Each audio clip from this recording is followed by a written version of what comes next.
All right, we're live. Jimmy the Bag. He's Jimmy the Bag. Got Peter Loshak. This is a low bag show. Shout out to all low baggers. September 7th.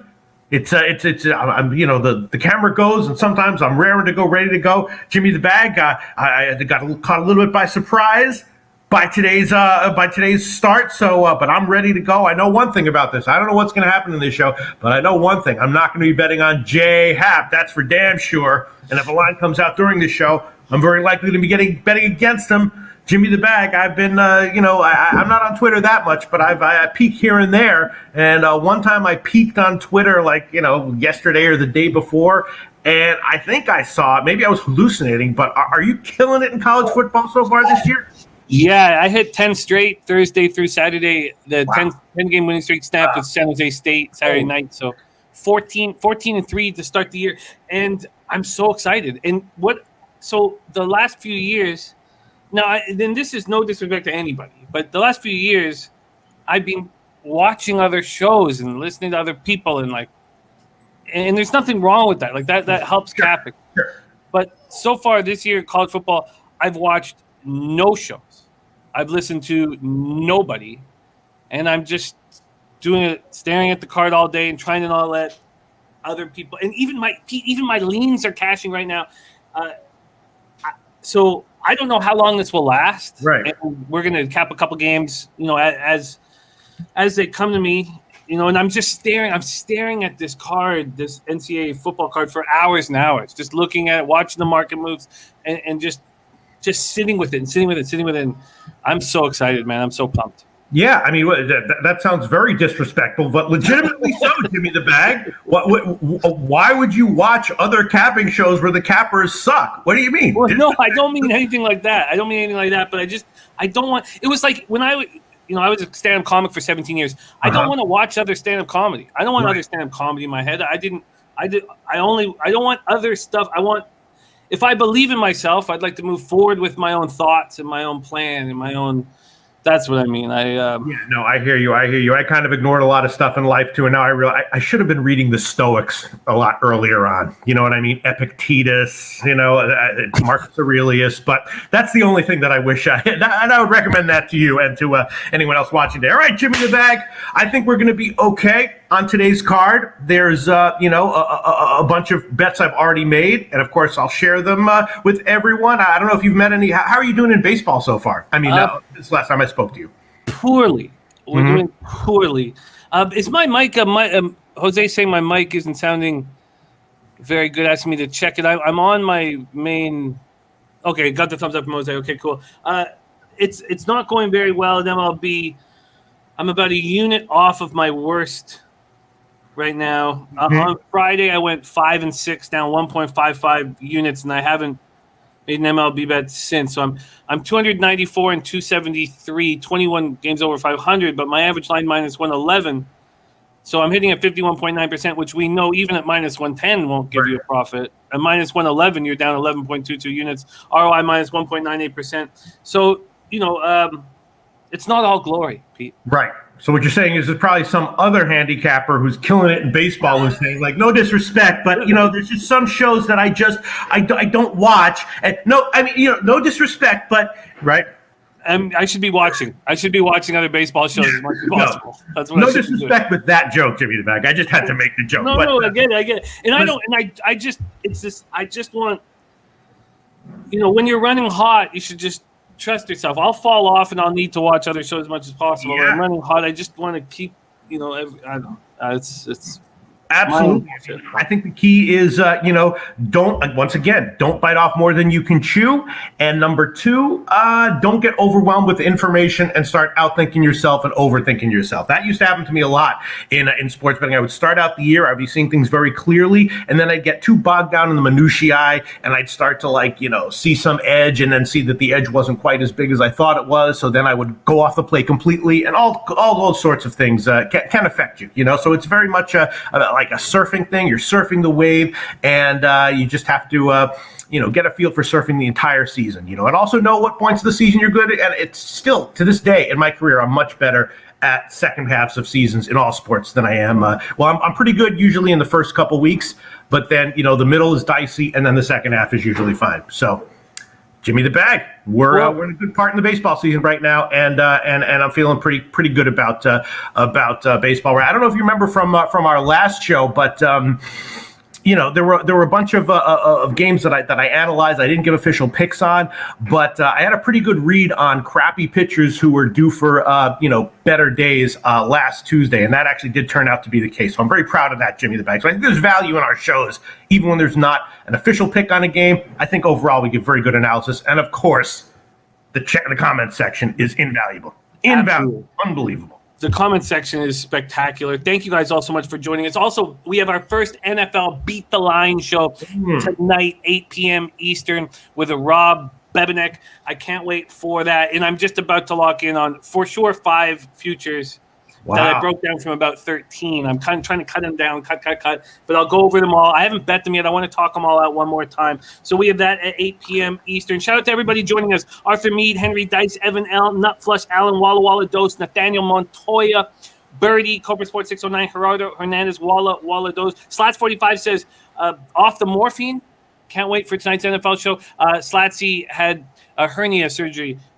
So he's back in action. We love you, Slatsy. Serious business. Hugh, direction in the house. NB, Christopher Carter, Von Polo, Puzzler. Great group. Jeffrey Brew, Rodney Barton, Logan Collins in the house. Logan Collins on a bad run, and he's such a sharp capper.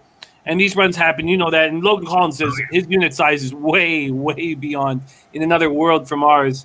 And we know that you'll get back in action. And Nutflush Allen says, I listen to this show to do the opposite of what Jose says. And Jose making his triumphant return to the show. He did close on a 5-0 run. He is plus units. He decided to take the rest of the week off. Look, the guy's got a haircut. He's allowed to smile now on the show because he's positive unit. He's allowed to smile as much as he wants. And he knows that just one loss, and he better fucking wipe that smile off his fucking face. But right now, plus units, he can smile all he wants. So I'm excited. Brandon Lugo in the house. Deacon Mike, Damon Santori. Thank you guys all so much for joining us. North Ender, Coco Bongo, G-Sauce, Mr. Gogster, PRC, Publicist. All right, let's get to work right now, Pete. I'm so excited to be working alongside you. So this is our situation. I'm trying to win badly. So I'm not going to force NCAA football into the show. But if I've got bets, I'm going to talk about them, and we'll do them throughout the week. So there are 2 bets that I've made on 2 games in NCAA football. We're going to be talking about them. That's the UAB Georgia game and the Temple Akron game. So we'll be talking about them. I'm close to moving on a couple other spots. We'll talk about them on the following day. And right now, I need guidance in MLB. Deacon Mike says, so Jose has a better record than Jimmy. And that would be true. That would be true. Sadly, true. Now, I have made just under 600 bets, but there's no excuse. Jose is plus units in baseball. I'm negative units. And Jose deserves all the glory for that because he's done a great job. And the chips were down, and he had a lot of pressure on him, and I was very impressed with the way he stood up. Okay, let's go, Pete. We start 6:10 p.m. Eastern, Minnesota Twins at Cleveland Guardians. Oh, and just a sec, sorry, before I start, I think we saw Turnsy's Rusty Kuntz play of the day. Is Jays plus 1.5? Ooh, plus 1.5 for Rusty Kuntz. Really? Play of the day. Very interesting. Look, I'm already on that first 5 under 4.5. Rusty Kuntz play of the day. Okay, let's go, Pete. Twins, Guardians. We'll break down the Rusty Kuntz play of the day once we get to that game. Progressive Field in Cleveland, Ohio. 85 Fahrenheit, partly cloudy, 14 miles per hour, out to right center. We have John Gant going up against Aaron Savali. Gant combined with the Cardinals and the Twins, 4-9, 3.98 ERA, 1.47 WHIP, 97 in the third, 81 Ks, 62 walks, 9 home runs. With St. Louis, he's 0-3, 6 ERA, 1.10 WHIP, 25 Ks in 21 innings. In his last start, it was pretty good. It was at home versus the Cubs, 5 innings, 3 hits, 2 earned runs, 1 homer, 0 walks, 5 Ks. And that's the big issue with him is walks and Ks. And he's been much better with St. Louis, 25 Ks and 6 walks. Much, much better. Savali, 10-2, 3.32 ERA, 1.06 WHIP, 97 2/3, 76 Ks, 23 walks, 14 home runs. Last start, 4 2/3, 3 homers, No earned runs, no homers, 2 walks, 5 Ks, and a 4-0 win at the Cubs. Twins versus righties last 30 days, 244, 754 OPS. Guardians versus righties, 260, 770 OPS.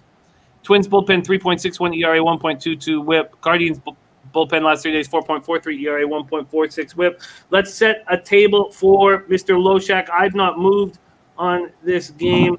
Here we go. This total opened up at 9.5. It has moved to 10. The Indians opened up at minus 143. They're now minus 136, a 7-cent move towards the Twinkies. Pete, take it away. All right. First, I'm going to try to put the show up here so I can see the comments. Whoop. Sorry. Let me just do this very quick. Why don't you take a second and do that, because the Taint play of the day is in, and it's on this very game. Taint play of the day is in, and it's a market move that he beat. Oh, but he's on the under 10. He says not worried about the market move. Loved it at 9.5. There you go. Under 10 and not worried about the market move from Taint. Taint sitting at 48 wins, 39 losses, 55.2%. And I repeat, Taint is in.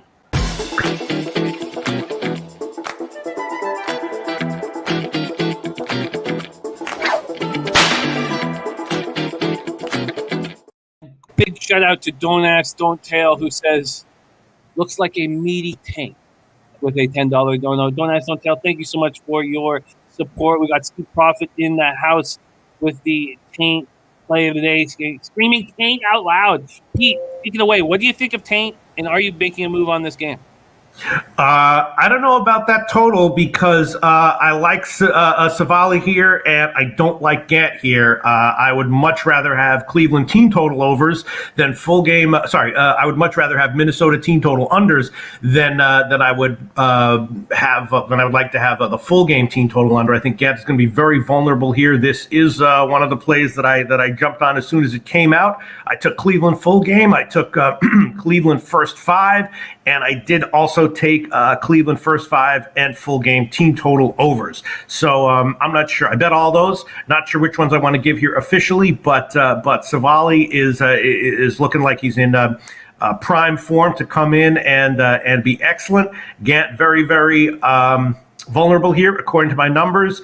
Again, Cleveland first 5, Cleveland full game, Cleveland team total overs, and as far as a full game under, I guess I don't hate it because I'm very high on Savali here, but I don't know. If you gave me a free play on the total, I'd probably throw it on the over. I don't know. I could see Gant, giving up 9 on his own in this start, but that's my take on the game, and I will give 1 or maybe all 4 of those as official plays here, Jimmy the Bag.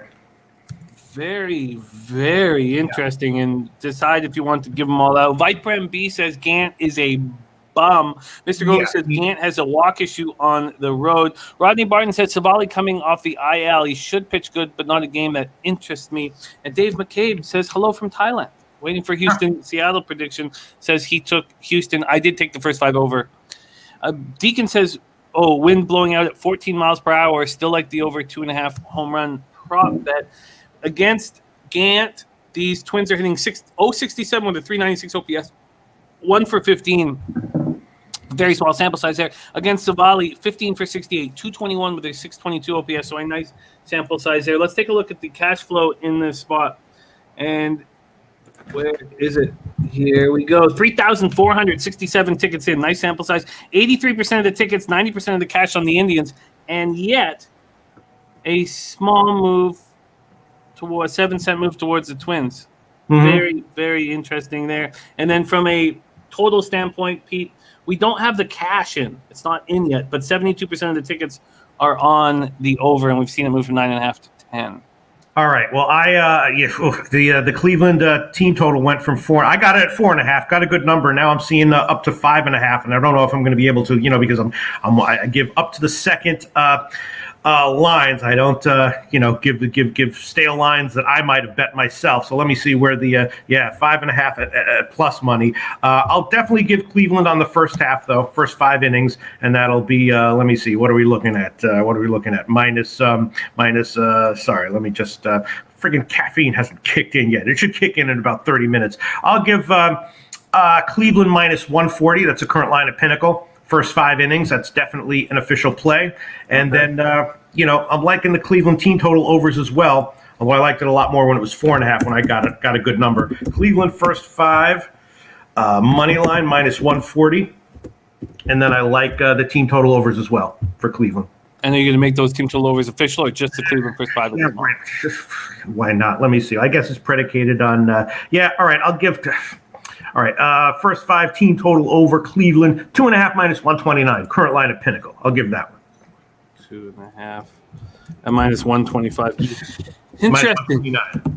Interesting. So Gant's last start was okay, but it was against a Cubs team that is smashing lefties and not hitting righties. So yeah, I mean, Get is mediocre at best. You know, people in the comment section I'm seeing are saying some, referencing some things that indicate that he might not be, that terrible. And really, most major league pitchers at most points in the season are not that terrible. So you can always make an excuse or give a reason for not, fading someone or auto fading someone, but it just all my numbers indicate it's a very, very bad spot for him here, and a little bit of a question with Savali coming off the injured list, but he's a veteran, and I have high confidence in him here in this one. Very, very, very interesting. I'm close to following suit. Maxwell Smart in the house gave us Murray State minus 29 last week, which is a very comfortable casher. They let up in the fourth quarter, but they were in the clear. So, and I was beating myself up for not tailing at Max. And then he says he's got to play on Temple minus 6.5. One thing that I'm really focusing on in week 2 is the teams that looked good in week 1 and to attack them in week 2, and obviously Temple looked very bad in week 1, but they were only out-yarded by 104 yards. I'm on the over in that game, and I can understand why you are on Temple minus 6.5. I'm excited about that game. We're breaking that down on today's show, and that will be a nice lead-in for us. Temple minus 6.5. Okay. All right, you know what, Jim? Whatever. I'll triple up on it. I'll throw on the Cleveland full game team total over as well at 5.5 at plus money. I got it a good line, 4.5, like minus 130 or something like that. But plus 117, Cleveland tripling up on this one. That's how much I like it, wow. Jimmy the Bag. Wow, that is appealing to hear how much you like it. So the red flags, if there are, we got to move on. But if there are red flags, we haven't. So Savali coming off the IL. Let me just pull up Savali's last start because I have his last start, but I didn't put the. Yeah, but he's also been making rehab starts, and they've been going fine. You know what I mean? You just want to see a guy who's like got his velocity up, who's like feeling good, his control is up. And when you got a veteran like that who's been in the majors before, it's of course a little bit of an educated guess because the margin for error is so tiny for starting pitchers, for pitchers in general in baseball. But he gets the benefit of the doubt. All signs look good, and I'll take it. I get it. I absolutely get it. And there is that 7-cent market move towards the Twins, which scares me, but not a person who beats MLB year after year like Mr. Peter Loshak. Dan Kelly, legend.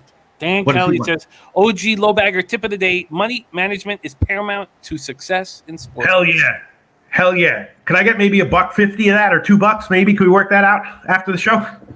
Okay, we're going to move on. We love you, Dan. Love you. Can't wait to cap NBA with you this year.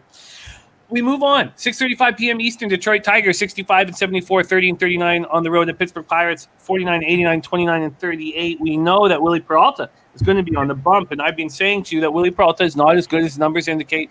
We should fade him, and I did not have the over in his last start against Cole Irvin, another pitcher who I've been saying we should fade. Last start, he goes 4 innings, 4 hits, 3 runs, 2 earned runs, 1 homer, 1 walk, 2 Ks, and 8-6 win at home versus the A's. I think he's vulnerable. We just don't know who's pitching for the Pirates. The Pirates last 30 days versus righties, 218, 634 OPS. I know that sounds terrible, but that is an improvement. And I want to fade Willie Peralta, first 5 here, but I guess I need to know who is pitching. Yeah, and you got to know the line. You know what I mean? Because if you see Pittsburgh at minus 180 or something like that, think 3 times about pulling the trigger on that. Well, yeah, I think it's an impossibility that the Pirates would be favored. Depends. We'll see. Peralta, I actually my numbers, again, my way of looking at these things. This one might be one of his better starts here. It's obviously going to be one of the least challenging situations that you can have in baseball. His start before last was pretty good at Toronto, tough lineup, and got a lot of grounders. This might be, I wouldn't be surprised if Peralta comes in and has one of his, few 6-inning 2-run starts as opposed to the ones where he gets crushed. So we'll see who's starting for Pittsburgh. But my initial thought is that Peralta might be a little bit better than you might expect at first glance, and maybe thinking about the under. Interesting. Okay, well, we will see if there's a pitcher announced by the end of the show. Move on to 6:40 p.m. Eastern. New York Mets at Miami Marlins. Mets 69, 28, and 42 on the road. Marlins 57 and 80, 36, 33 at home. We're at loanDepot Park in Miami, Florida. I expect the roof to be closed. Cookie Carrasco going up against 23-year-old Edward Cabrera. And there's a thought that Dylan Peters expected to start for the Pirates today, says Jared Schrader. Okay. That's what I was, that's not great for the under because Detroit, a bunch of righties in there. But, I would be, depending on the lines, especially if it's a 9 with Peralta, you might get it. If it's Peters at a 9, I'll probably be on the under. All right. Interesting. Thank you for the heads up. And I will study Dylan Peters as this show's going on so we can have a better idea of what we're dealing with. Carrasco versus 23-year-old Edward Cabrera. Carrasco 0-2, 6.59 ERA, 1.22 whip, 28 2/3, 28 Ks, 5 walks, 7 home runs. We have our Dommy Gun Ricci with a close eye on the Mets and Carrasco. Carrasco has been very good, except for the first inning. The first inning's being just terrible. Yeah. I guess you might want to live bet the Mets in any situation that Carrasco is pitching because he keeps getting hit in the first inning. Last start, 5 1/3, 4 hits, 3 earned runs, 1 homer, 1 walk, 5 Ks, and 4-3 win at home versus the Marlins. Cabrera coming in off a 3-1 loss in a 7-inning doubleheader. 4 innings, 7 hits, 3 earned runs, 1 homer. Mets are hitting righties hard, 264, 765 OPS over the last 30 days. Marlins versus righties, 228, 645 OPS. Mets bullpen last 3 days being strong, 3.27 ERA, 1.13 whip. And Marlins bullpen has continued their descent, 4.76 ERA, 1.31 whip over the last 30 days. Here we go, Pete. Minus 148, the Mets open. They're now minus 173. 25-cent move towards the Mets. And this total has gone from 8 to 7.5. Take it away. Yeah, I'm not exactly. I was a little bit surprised to see the line as huge as it is for Miami. Cabrera, of course, has huge potential. You got to, if you want to have success in the majors as a big league pitcher, you got to find consistency. That's the most important thing. I'd rather have someone who borderline sucks but is consistent as a starting pitcher than someone who has electric stuff but just has control and command issues. But there's huge potential here for Cabrera. And, one of his recent starts, it looks a little bit bad if you just look at the box score, but they just left him in a little bit too long. His first 5 innings in that start were fine. I bet Miami full game. I bet it bigger first 5 innings. I took a small shot with Miami on the first 5 team total over as well. I really have. I mean, the Mets obviously are playing well, and that's not really a fluke. But Miami's tough at home, especially with a pitcher with big potential. And I'm scratching my head a little bit at this line. And I think I will make. The good thing about big underdog picks is that if they lose, you don't get burned too badly. So I like Miami here. I bet it, and I'm probably going to give it officially. Interesting. Not for fans. Pete said it last week that the Mets would go on a run of scoring, and just like he said, they have done just that. Yeah. And I believe, I don't remember, but I said the same thing about San Diego when they were and Toronto. You remember when Toronto was really, they were just obviously fatigued, and then I was like, they might be coming out of it. They're going to start to come out of it soon. You do see that every year. The elite teams go through funks where they're kind of like listless, and they stop scoring as much. They lose a bunch of games in a row, and then for at a certain point, for whatever reason, they start to pick it up again. And you kind of knew that was going to happen with San Diego. You knew that was going to happen with Toronto. And the Mets as well. I mean, the Mets were terrible, but this is just too big of a line. Illinois Jake says Cabrera was giving up pretty loud contact his first start before finally cracking. Ilya Katz in the house. Creo is on the first 5 over 4.5, and Johnny K says on that over. Remo says this total does seem low. I think the total seems a little bit high. I mean, Cabrera is, there's a big question mark with Cabrera. My numbers on him have relatively low confidence, and Carrasco is not great but okay. But at 8, I was leaning under. I didn't bet that one, but at 8, I was leaning under. But I was also leaning Miami first 5 team total over, and I did bet that one small. But definitely liking Miami here at this line. And let me make that official and quote a line here, Jimmy the Bag. Please do, please. All right. So let's see. What do we got? We got. I'm just using two books here. Plus 145, and then I can probably get better here at Pinnacle. First 5 innings for Miami. What are we seeing here right now? 148. I'll make that official play. Miami plus 148 first 5 innings. Plus 148 first 5 Marlins for Pete. Pete attacking this board early. It's just the games where I have the bets that I like the most tend to be at the beginning. Just happen to be at the beginning of this card, Jimmy. I love it. No, fire away. 3,757 tickets in. 52% of the tickets on the Mets, 72% of the cash. Then on the total, 73% of the tickets on the over, but just 49% of the cash on that over. Arthur Meade Jr. joining us. Nilo in the house. And Joe Yurkovich says, Pete, your analysis is top-notch as usual. Thank you very much, Joe Yurkovich. I'm focused right now. We move on to 7:05 p.m. Eastern, and my first action of the day, I'm on the Kansas City Royals. I expected Jackson Kowar to have a nice start last out. He did just that, and I like him. I think this kid is a good pitcher. I like it when these pitchers who are expected to be mainstays of the rotation come up, get hit hard, go down to the minors for over a month. Think about what they didn't do right. Think about that taste of Major League Baseball. Come back up and stick. Yeah. First round pick, 33rd overall by the Royals in the 28 draft out of University of Florida. He's been good in AAA this year, 9-4, 3.46 ERA, 1.24 WHIP, and I expect him to be good here. I don't know what Alexander Wells is going to do. The 24-year-old Aussie, he's had bad numbers in the show this year, 1-2, 7.71 ERA, 1.93 WHIP. But in AAA Norfolk, 6-3, 3.29 ERA, 1.02 WHIP. He's been very good. Look at this K to walk ratio, 48 strikeouts to 7 walks. Yeah. Very impressive. Royals are hitting lefties with real nice average, not a ton of power, 282, 743 OPS last 30 days. Orioles hitting righties hard, 261, 785 OPS. But the bullpen is over a 3-run advantage over 9 innings for the Royals, 3.15 ERA, 1.16 WHIP. Last 30 days compared to the Orioles, 6.22 ERA, 1.48 WHIP. Here we go, Pete. This is my first spot on the board. The Royals open up minus 113, move to minus 114. There's been a 2-cent move to the over. It's just at a pick 'em, basically, at 10. Take it away. Yeah. I mean, someone who said that I saw a comment that I make a lot of picks. I do tend to make a lot of bets, but they're highly correlated. So, they're really basically one handicapping analysis, and then there's a lot of bets that are related to that. And this is kind of similar, and you pretty much nailed it. I do like KC here a bit, and I do like the Baltimore team total under a bit, and the first 5 team total under as well. Yes, Kowar has big potential. He got it done in the minor leagues. He was pretty clearly, had the jitters, was jittery when he was coming up to the majors and trying to figure it out. But he looks more settled down now.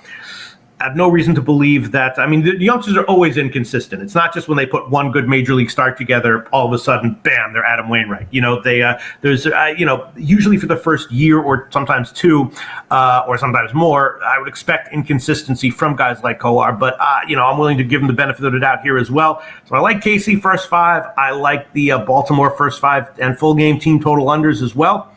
And you're right about Wells.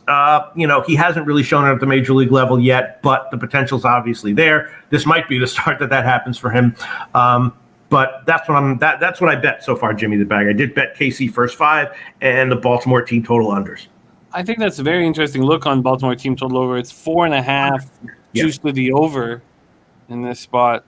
Very, very interesting look. I'll give the first 5 team total under as an official play here for Baltimore. I'm seeing, let me see, 125. And then just quickly, go ahead, Jimmy the Bag. Do some commentary. Read under 2.5? Yeah. At minus 125? Yeah, I'm looking at Pinnacle right now. Probably will get a little bit better right there. And let's see what we got.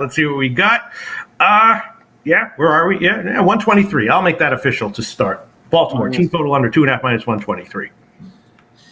Interesting. I find that with the bullpen, I guess, what's the weather here? We have 80 Fahrenheit clear, 7 miles per hour out to left center. And I wonder if I'm going to put that as a possibility here, this Orioles team total under. Orioles team total under 4.5 at minus 105. Wow, Puzzler with a comment. Look at that. I heard Carrasco has a habit of giving up runs in the first inning, so I took Miami to win the first inning at plus 325. Nice eye, Puzzler. Yeah, I like it. I think, should be fine. And then if he gets them out in the first inning, then you got a free play going for Miami to score off Carrasco. Great look, Puzzler. Yeah, I like it too, Puzzler. And Joe Yurkovich liking that first 5 under 5.5 in this spot. And I think that does correlate with. I mean, I guess it's tricky to have an expectation of Alexander Wells. Yeah, I mean, I'm going to look at. My plan is to look into him because, again, as you said, the minor league stats are there for him. So, I'm not sure how enthusiastic I am about. I'm either going to be enthusiastic about the KC first 5 money line or the first 5 under, in addition to the Baltimore first 5 team total under and the full game team total under. But I want to do a little bit more. See if I can find a little bit more information on him. Yeah, I like it. I like where Joe. I like both of your heads are at under 5.5 and minus 115 right now. So I'm going to add to this spot. Okay. I think that everything that you guys are saying and the chat is saying is correlating with my feelings, and my feelings were based more on Jackson Kowar with not knowing what Alexander Wells was going to give us. But that 48 strikeout, 7 walk. I mean, that K to walk ratio is very good at AAA. Oh, look at this prediction, though. See, I'm glad I get to read the comments now. Mr. Gokster 99 predicts Kowar gets violated. Wow. Oh, geez, really? Wow. I wonder what analysis. I wonder what he's looking at that makes him think that. He says, score first. Fine. That's a fine thing to predict. Nothing to. Maybe he's not even talking about baseball. What'd you say? Maybe he's not even talking about baseball, though. Is that possible? Yeah, knowing him, sure, it is possible. I don't know, but score first. That is clearly been. Although maybe I don't know, Jimmy the Bag. Yeah, it seems. I wonder why he's so down on Kowar in this spot. Wow. Why Chapman says, Jimmy, Cole's going to get that money tonight, baby. Huge market move towards the Yankees, and I was afraid to pull the trigger on that. But let's move right into it right now from Wyatt Chapman's leadership. And Birdie says, I don't cap MLB, but we'll be betting Jays money line plus 190, Jays minus 1.5 plus 250. Jays are raking. Ray needs Cole to have a bad start for Cy Young hopes. Jay needs wins for playoffs. This is a hammer spot, in my opinion. Eric Jones is giving the Jays money line plus 196. And Turnsy's play of the day is the Jays plus 1.5 at minus 110. And I should say to TJ, I don't think that what Turnsy's done is bad here, because I don't consider minus 110 a favorite line. I don't consider that a favorite line. I consider anything worse. Like I don't mind turning something into a pick'em. Here we go. Turnsy in business here with his play of the day. Jays plus 1.5 at minus 110, resting so comfortably. Just the head of the snake there, the head of Rusty Kuntz's snake. All right, let's hear what Pete has to say about this. We're in the Bronx, baby. 76 Fahrenheit, 7 miles per hour to left, and I moved on the first 5 under 4.5 at minus 105. Steven Matz, 10-7, 3.80 ERA, 1.34 WHIP, 123 innings, 116 Ks, 36 walks. And there's Mark Georgiev. We have not seen you, Mark, in too long. Great to see you, Mark. Thank you for joining us. Man, that's nice. All right, so Matt, last start, 5 innings, 5 hits, 2 earned runs, no homers, 4 walks, 5 Ks, and a 5-4 win at home versus the Orioles.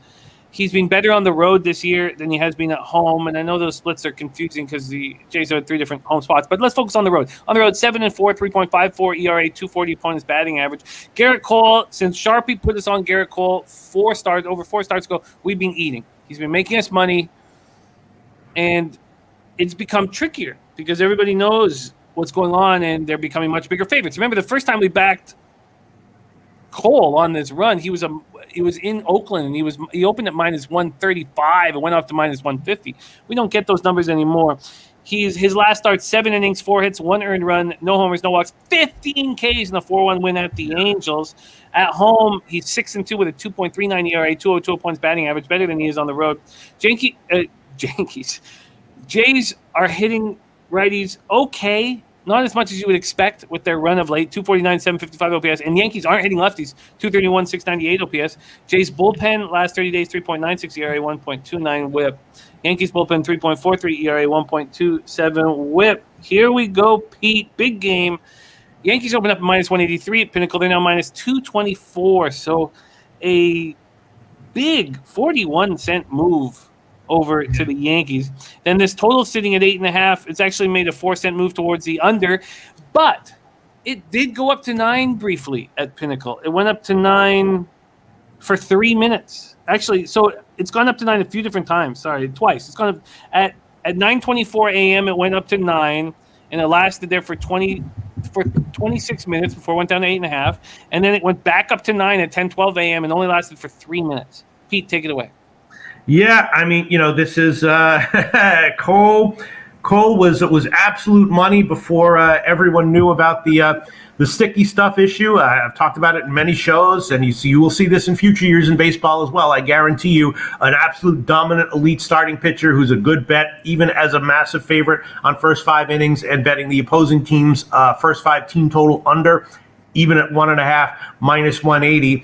Now, though, you just, in the back of my head, you just never know when they're going to decide to crack down on him for any reason. And if that happens, obviously, you're going to get left holding the bag, which is okay.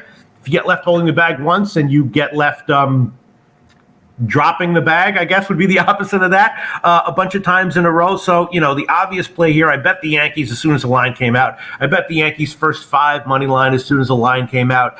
I didn't take the Toronto team total under yet, at first 5 team total under yet, although, my numbers indicate that if everything goes as it has with him, that's another good play.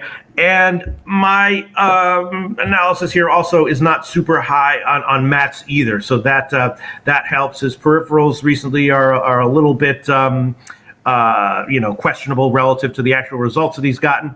He hasn't really been getting strikeouts. He had 4 walks in his last start. So I like the Yankees here. Cole's a big question mark. I don't like betting a guy who's might be being watched closely at any given time as such a huge favorite, but what can I say? I bet the Yankees. I got a better line than it is right now, and I like it. And a small lean to the Yankees team total over as well. Interesting. So you don't feel like their weakness against lefties is going to rear its ugly head? That maybe yesterday seeing Ryu for is going to make them. Yeah, this is it's looks like it's a bit of a down spot for Mats according to my numbers. I'm not a big Mats guy, so I can understand that. But good news for you, Pete. Ron Crawford has joined us with the spreadsheet play today. It is Cleveland. Cleveland is the spreadsheet play today, so that is that bodes very well for you. And shout out to our Ron Crawford, who is now sitting at 17-11 on the show with a spreadsheet play today. 17-11, hitting at 60.7%. Shout out to our Ron Crawford.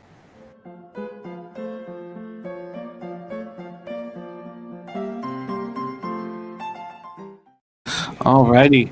So I get it. I completely get what you're saying, and it makes me uncomfortable. It makes me uncomfortable because I'm not a big Mats guy, and he's been surprised to me his last few starts, and now that I'm backing him, I'm sure he's going to shank me with a sharpened chopstick. Birdie says, this is not a stats game today. This is a motivation game. Sometimes stats get you in trouble. That's true. I say Jays are the better team right now. No question about that. Stats guys all betting Yankees. Yes. I mean, I'm a combination stats and superstition guy myself. So, good point, Birdie. Yeah, it's, the Jays are a team with some life to them, although Springer, I believe, is going to be out. So that's a negative for them. It's, it's really just about I don't even know if it's necessarily, it's just about if Cole's going to continue to be able to do what he's been doing and getting away with it, however he's been getting away with it, I'd like to give a quick shout out to Ron Walsek, OG low bagger. And for those of you who've been with us for a long time, you know Ron's story. It's a really wonderful story. He's been heavy into the Greyhound racing scene. In 1984, he was the first person to start finding homes for all the retired Greyhounds, all the racing Greyhounds. He was the first person to do that, and he sent Greyhounds all over North America to live long, happy lives after their racing career. Ron Walsek says, today's my mom's birthday. It passed several years ago. She graduated Pratt Art Institute, perhaps near where Pete lives. Mm-hmm. And Ron, we love you, and your mom must be an incredible woman to create such a great guy. So much love to you, and happy birthday to your mom, who's no longer physically with us, but will always be with you. There you go. Jay's play today from Turnsey. Rusty Kuntz plus 1.5. I'm on the first 5 under 4.5, not comfortably. And Pete, you're not making anything official, but you are on the Yankees at a much better line than it is right now. Yeah, I mean, Logan Collins says under. Jays win 2-1, coming from a huge Yankees fan. I can see the Yankees killing them, though. Yeah, my numbers also do like the under a bit as well. So, yeah. It's Mally Mal likes the under. Makes a lot of sense. I probably will have bets. Well, I already have bets on this game, but I think I'm going to hold off making it official as of right now. We move on to the next spot on the board for me, and that is the Tampa Bay Rays. I got them at minus 115, not the best line. 7:10 p.m. Eastern, Rays 87, 51, 42, and 25 on the road. Red Sox 79 and 61, 43 and 28 at home at Fenway Park in Boston, Massachusetts. 73 Fahrenheit clear, 4 miles per hour out to center. Drew Rasmussen coming off a tough start. He actually pitched well. It was a 3-2 loss versus the Red Sox, but he went 4 innings, 3 hits, 1 earned run, 5 Ks, no walks against these Boston Red Sox. With Tampa, he's been good. 38 Ks and 39 innings, 2 homers, 3 ERA, 1.08 whip. He was actually striking out more batters in his time with Milwaukee, but he's been better with the Rays, and they are magicians with pitchers. Eduardo Rodriguez, look, he just completely shut down this Rays squad. This Rays squad that's hitting 298 with a 910 OPS over the last 30 days versus lefties. He completely shut them down. 6 innings, 4 hits, 1 walk, 6 Ks, and I dare him to do it again. Do it again, and if you do, then you deserve all the credit, and I will lose money. But I do not expect you to shut down this Rays squad again. He is worse at home this year than he's been on the road. At home, 4-3, 5.69 ERA, 263 opponent's batting average, 7-4, 4.41 ERA on the road where he beat the Rays. And Red Sox versus righties, 278, 56 OPS. Red Sox bullpen being very bad, 5.43 ERA, 1.58 whip over the last 30. Rays bullpen being good, 3.21 ERA, 1.16 whip over the last 30 days. Here we go. Let's set the table for Pistol Pete Loshak here. And it is, I'll move over to it. Sorry. This total opened up at 10. It's moved to 9.5. And the Red Sox opened up as favorites. And there's been a 1 cent move to the Rays. Pete, take it away. Yeah, Yeah, it's impressive. Rodriguez has turned his season around for sure from what he was doing earlier when he was struggling. And my numbers, my analysis actually indicated that the first 5 under at plus money had a little bit of value. So I did bet that. Not necessarily feeling great about it, but the numbers liked it. I bet it. I definitely don't recommend anyone tail it, but I decided to pull the trigger on it small, and that's my only take on the game. Obviously, Tampa Bay is pretty much a blind bet on team at this point. They're a different animal from every other major league team. A lot of teams sort of like have ups and downs. Tampa Bay has like mostly ups and then some mediums and then a whole bunch of ups in a row. So I couldn't bet Boston here. But the only bet that's indicated by my numbers is first 5 under at plus money. First 5 under at plus money. Logan Collins also interested in that under. Eric Jones on Tampa Bay money line. LJ from H-Town. Rays have had 21 road games after All-Star breakout. Scored opponents 87-27 after the 7th inning. And then our guy Viper MB says the total's gone over in 8 of Boston's last 9 games when playing at home against Tampa. I'm comfortable with this spot. I'm on the Rays minus 1.5. Let's go to the baseball data here. See if there's anything for us to break down here against Rasmussen. They're 6 for 30. 2 doubles and a triple. 200 average, 559 OPS against Rodriguez, 246 with a 730 OPS. Let's move over to the cash flow here and see if there's anything I should be uncomfortable with. 3,228 tickets in, 64% of the tickets and 46% of the cash on the Rays. That makes me nervous. You know what? All right, I'll give it. I'm seeing 5.5 minus 121 at Pinnacle. I'll make that an official play. First 5 under 5.5 minus 121. First 5 under 5.5 minus 121 for Pistol Pete Loshak. Pistol Pete Loshak. There we go. Puzzler says these teams had bullpen problems before yesterday's 10-inning, 21-run game. And Mr. Gokster says, I'll send Pete all my salary. We need more Pistol. Oh no! Oh gosh! I love compliments like that, Jimmy the Vet. You know that stuff touches me. You know I love shit like that. Thank you very much, Mr. Gokster. You know that just made my week. Thank you, Mr. Gokster. 30 says, man, what a horrible deflating loss for the Red Sox last night. Said would be tough emotionally to get up for this one, wouldn't it? Under makes sense to me. There's razor sharp picks in the house. Okay, so Pete on the under, first 5 under 5.5 minus 121, and I get it. I think 6 runs is not going to be easy here. And yes, Birdie saying, Razor, hope you had a great birthday. It was Razor's birthday on Sunday. Our man Razor, sharp picks. I think that makes a lot of sense. I'm curious on this total here. 63% of the ticket, 65% of the cash on the under, but 6 runs is not easy. And you think that it's the bullpen that's going to be attacked, and I'm just doing the analysis here. Of course, Tampa Bay is a master of adjustments, and so they might figure something out against Rodriguez and pound him. But everything I'm seeing, expect him and Rasmussen to have decent starts and a little bit of value, statistically speaking, on the under, according to my way of looking at things. Schnizzle says, I'm taking Tampa Bay run line. I'm going to watch the game, and if the Rays get down early, I'll look to live bet them. I think you're on to something here. I think I'm going to be tailing Pete on this spot. I'm just going to leave some asterisks and a question mark and a tail Pete, but I'm very interested. Red Girl says, Pete Loshak, my birthday is Saturday. She said, I need a birthday pick today because I won't see you anymore this week. I just saw that. Of course, if it's not the way the birthday picks go, is that if it's their birthday that day, I don't have the option to decline it. But if it's from a future day, I have the option to decline it. But of course, with Red Girl, I'm going to give her a birthday pick. Shout out to you, Red Girl. Thankfully, there are some picks that I'm really liking on today's card. Probably going to be Cleveland. I'm not going to make that official as of right now, but probably going to be Cleveland. Happy birthday to you, Red Girl. Next up, 7:20 p.m. Eastern, we have the Braves at home to the Washington Nationals, and I moved on the Braves on the run line. -1.5 at -115. We're at Truist Park in Atlanta, Georgia. Nats are 24-41 on the road. Braves 72-64, 33-32 at home. A poor home record. 79 Fahrenheit, overcast, 4 miles per hour in. I do not trust Pablo Espino. He's been very good this year. Is he going to hit a wall? When's he going to hit a wall? Am I going to get paid if he does hit said wall? Yeah. Damn right I am. 4-4, 4.08 ERA, 1.15 whip, 70 Ks in 86 innings, 16 walks, 15 home runs. He's been very good this year. Last start, 5 1/3, 4 hits, 2 earned runs, no homers, 1 walk, 5 Ks, 7-6 loss at home versus the Phillies. He's been better at home than he has been on the road. 4.60 ERA, 250 opponents batting average. Max Fried coming off a nice start at the Dodgers. Quality start, 6 innings, 3 hits, 2 earned runs, 2 homers, solo shots, 1 walk, 9 Ks, and a 4.3 loss. He's 3.51 ERA, 1.18 whip on the season. And the Nats hit lefties, 273, 810 OPS. Braves aren't hitting righties, 231, 730 OPS. Nats bullpen last 30 days, 5.33 ERA, 1.51 whip.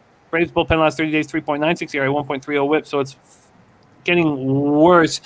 Ski Profit said, just checked that my birthday will be on a Tuesday. No option to decline. If I know that in advance, I have the option to just not show up. But of course, I wouldn't do that. Shout out to Ski Profit. Shout out to Ski Profit. This total opened up at 9, juice to the under. It's now juice to the over. And the Braves opened up at -210. They're now -227. 17-cent move towards them. Pete, here we go. Nats, Braves, take it away. Yeah, this one's a little bit tough, Jimmy the Bag. Espino actually is one of the guys, I believe, in previous shows that I kind of said that I was expecting one of his more decent five inning, 1-run starts. Mm-hmm. And I've been doing pretty well with him. This is not a great spot for him, but I haven't bet this one yet. And I might not. My numbers indicate that everything's about right here. Atlanta should be about this big of a favorite. There's no value on them, according to my numbers here, at minus 210 or 215 or wherever they are, and not really on the Atlanta team total overs as well, because I'm seeing 5.5s. Right? There's no 4.5s. Wait, let me just make sure that's that's true. I have no bet on this one, Jimmy the Bag, and it's a relatively vulnerable spot for Espino, considering relative to his other spots where I thought he was undervalued and was likely to pitch better than people expected. Fried is the real deal, but not necessarily lights out. Close to it. Pitch is great, but not necessarily lights out. And minus 230 is giving him a lot of credit here. So no play for me right now. Against Espino, these Braves are 9 for 33. 4 of those 9 hits are jacks. Austin Riley, Freddie Freeman, Dansby Swanson, Adam Duvall have all gone yardstick. Against Fried, 259 with a 601 OPS, so 15 for 58. But only 3 of those 15 hits are for extra bases, and they're doubles. No triples, no home runs against. Okay, so let's take a look at where the cash lies in this spot. 3,896 tickets in. We have 76% of tickets, 80% of the cash towards the Braves, 17-cent move towards them. Then we have 55% of tickets, 55% of the cash on the under, and we move on. 7:40 p.m. Eastern. Jimmy, sorry, can I say one thing or just about the birthday pick? Please do. I'm just kind of holding off because I'm wondering if during the show a line will come out for a fade of J Happ, because if that comes out, that's a birthday pick and a half right there.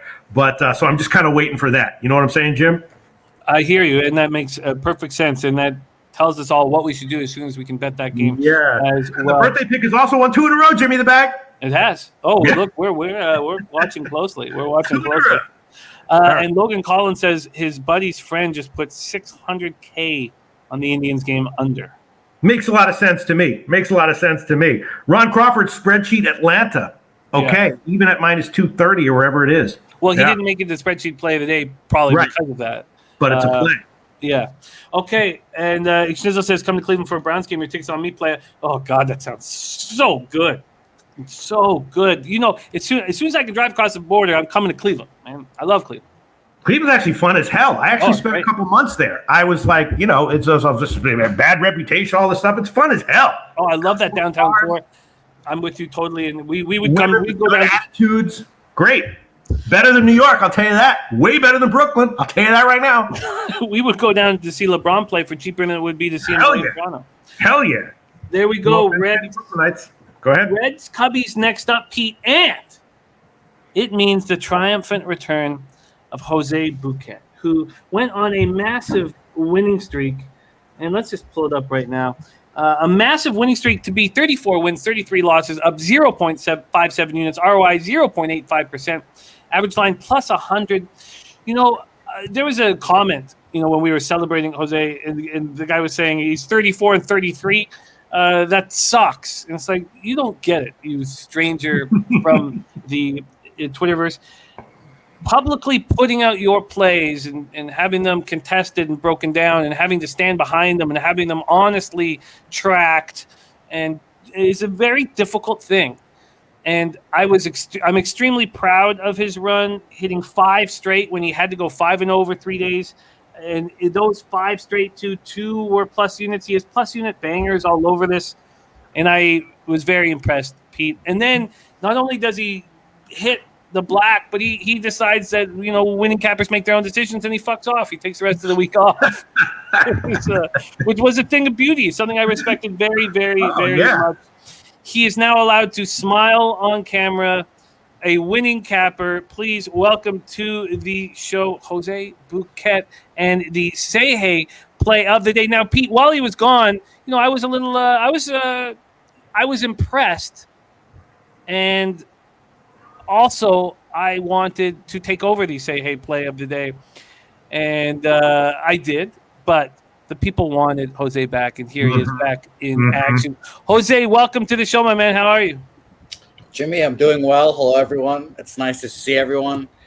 Pete, I'm glad that you didn't die in the flood. I'm happy to see that.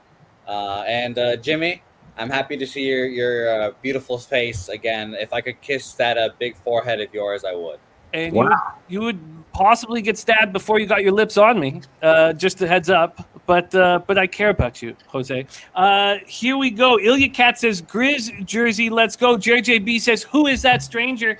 We have rain early in the forecast, Jose, in your Reds Chicago Cubs spot. Reds are 35-33 on the road. Cubs are 38-32 at home. We're at Wrigley Field in Chicago, Illinois. Wade Miley going up against Adrian Sampson. Adrian Sampson has looked good in 11 and a third innings in the big leagues. He's not looked good in AAA. 4-5, 4.96 ERA, 1.53 WHIP, 61 Ks and 81 and 2/3, 19 home runs. Both teams Reds are smashing righties, 255, 801 OPS. Cubs are smashing lefties, 265, 810 OPS. Those are both within the last 30 days.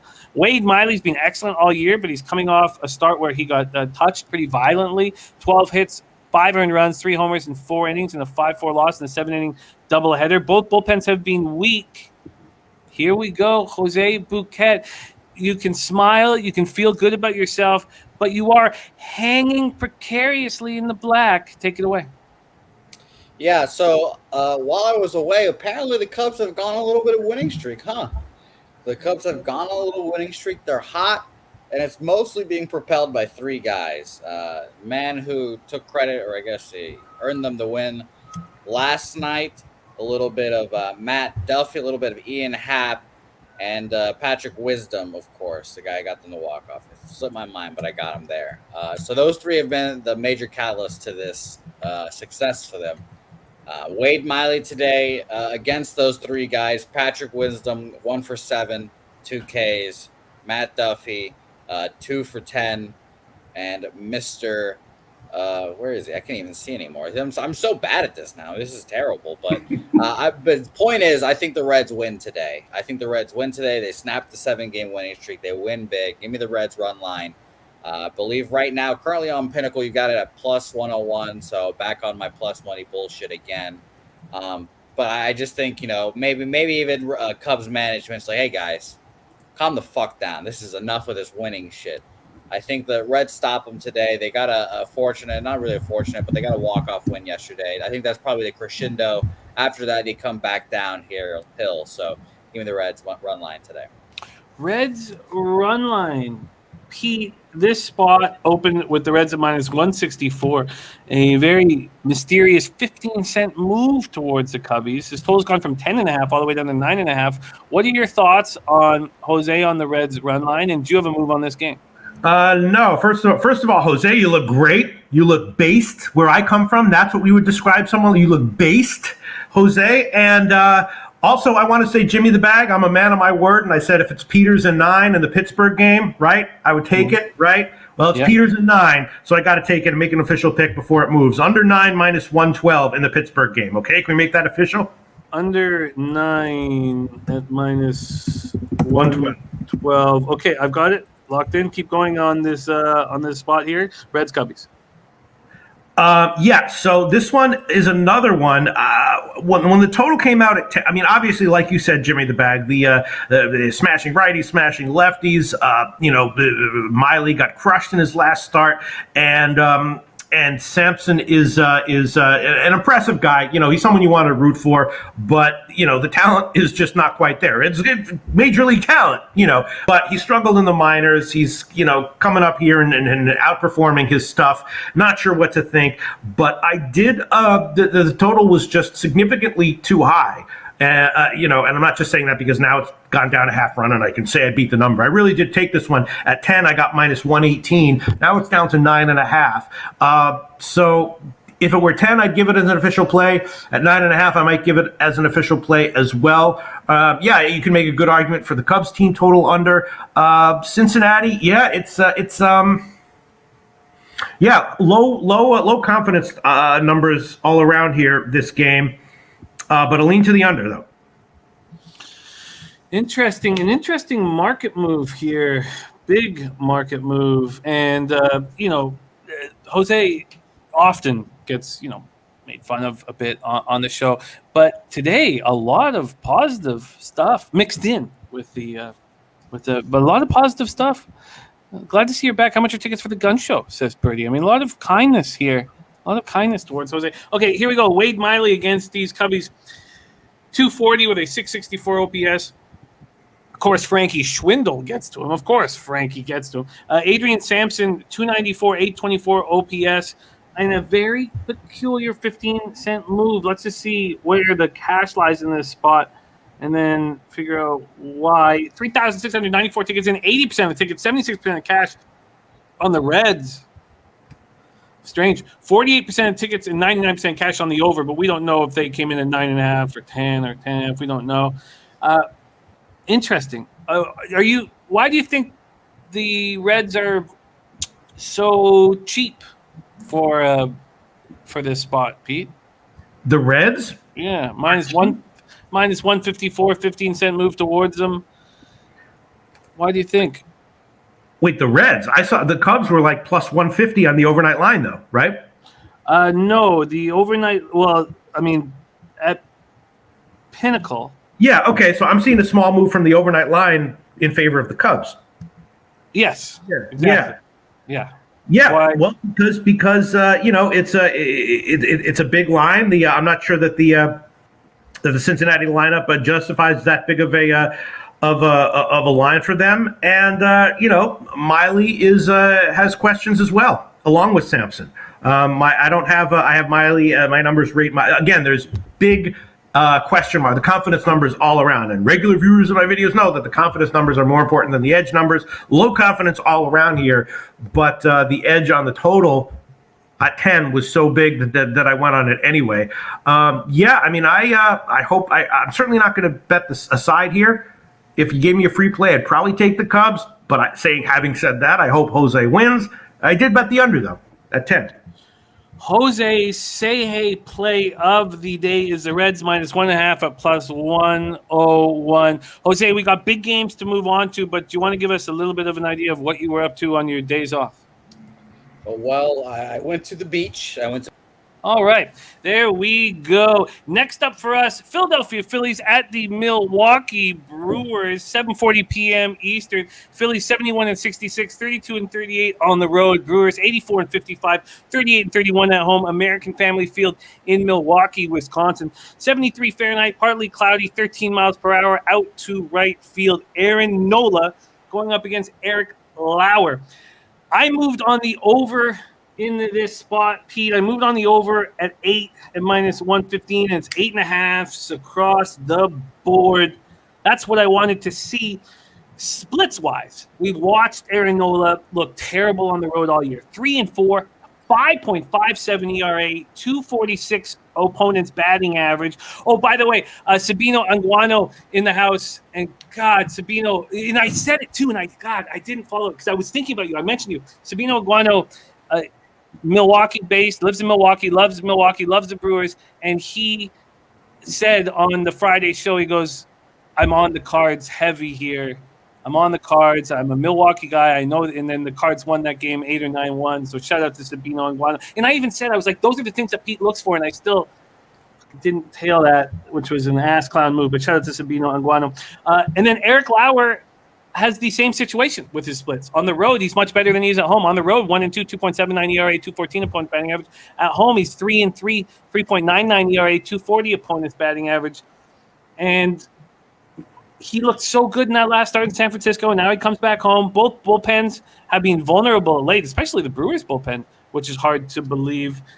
So I'm on the full game over 8 at minus 115. It's gone to 8.5. And sidewise here, we have the Phillies opening up at minus 104, and it's switched. The Brewers are now your favorite at minus 107. Pete, Phillies, Brew Crew, take it away. Yeah, I am seeing people saying that something's wrong with Nola and that he's overvalued right now. I agree with that. Milwaukee has a bunch of injuries though in their lineup, right? No Garcia, no Adames. It's their lineup has taken a significant hit. If they had a full complement of bats in their lineup, I would definitely be all over Milwaukee in this one.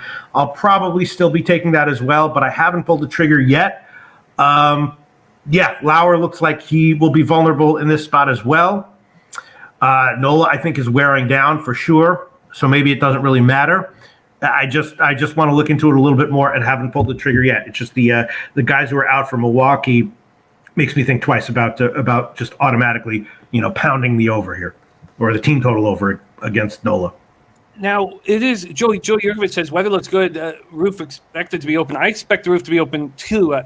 If it's not, I'm not going to lose my shit here. But 73 Fahrenheit, partly cloudy, 13 miles per hour out to right field. So I'm just really happy that I beat this market move, and it's a big one when the opening line is, which ended up, could have been a push, is now a winner.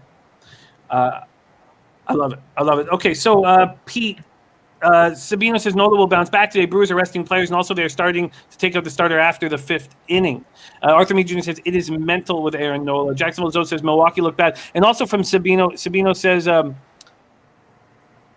where is it? Here, it says, coming from Milwaukee Brewers fan, I think we're starting to not care so much about these games. Yeah, I was looking at that comment as well. Yeah, I mean, Nola was interesting. When my analysis, my stats kind of went a little haywire because he was getting repeatedly hit, but also repeatedly getting strikeouts. And it might be mental with Nola. You see that a lot, like when a second baseman, once in a while just throws an errant throw to first base, even though obviously he's a professional athlete. Most of the time he can do it. Something is definitely weird and wrong with Nola, but he's still getting strikeouts. And I don't like the fact, that Milwaukee's banged up and maybe a little bit listless, as Sabino said. So, again, I haven't made a bet on this one. It's an interesting situation. I might wind up passing on the whole thing. Can't make a play right now.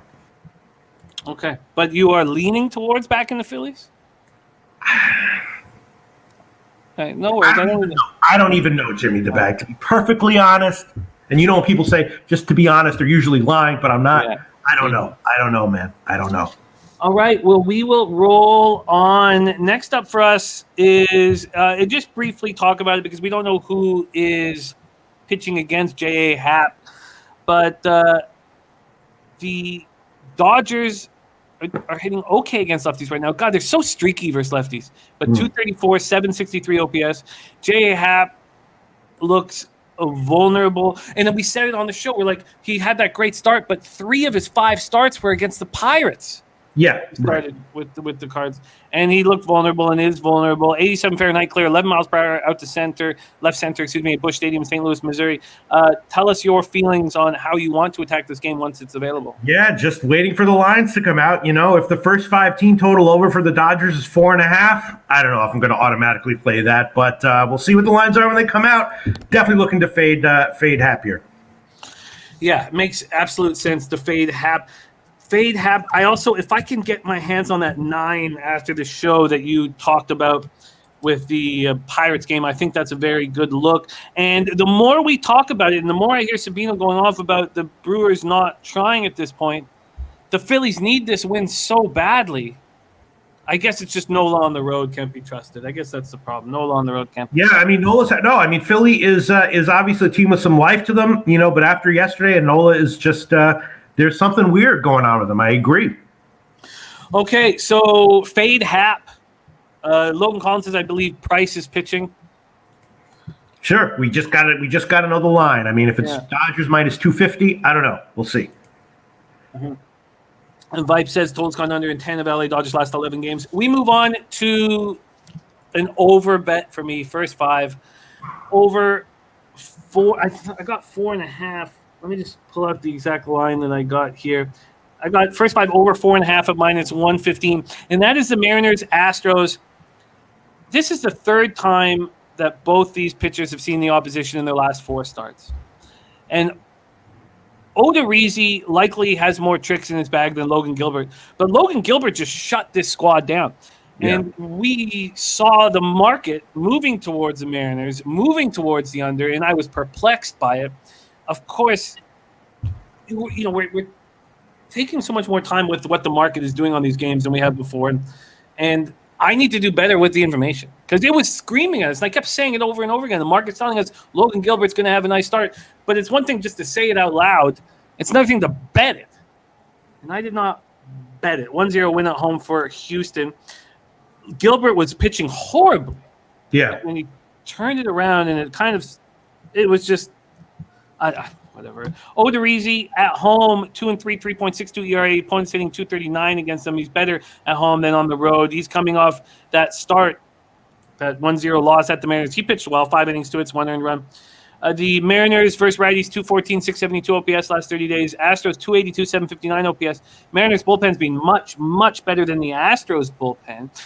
I'm very interested to hear Pete's breakdown on this spot. Let me set a table for him. We have this total opening up at 9, bet down to 8.5, and a 2-cent move towards the Seattle Mariners. Take it away. Yeah, first I want to shout out Ron Crawford. Says spreadsheet Houston. Jimmy the Bag, if you took the first 5 over, I don't necessarily hate it. These Houston totals, though, can be tricky. They are, yeah. Can be tricky. They tend to, they have some huge bats in the lineup, but the park often suppresses runs in unexpected ways, in my experience. I would be leaning Houston here as well. I think I'd prefer Houston as opposed to a play on the over. I agree with you. I trust Odorizzi a lot more than Gilbert here. Doesn't mean I don't trust Gilbert here. I haven't bet this one. I probably will have a play on it one way or another by first pitch. I don't hate the over. Leaning Houston. That's my take on it.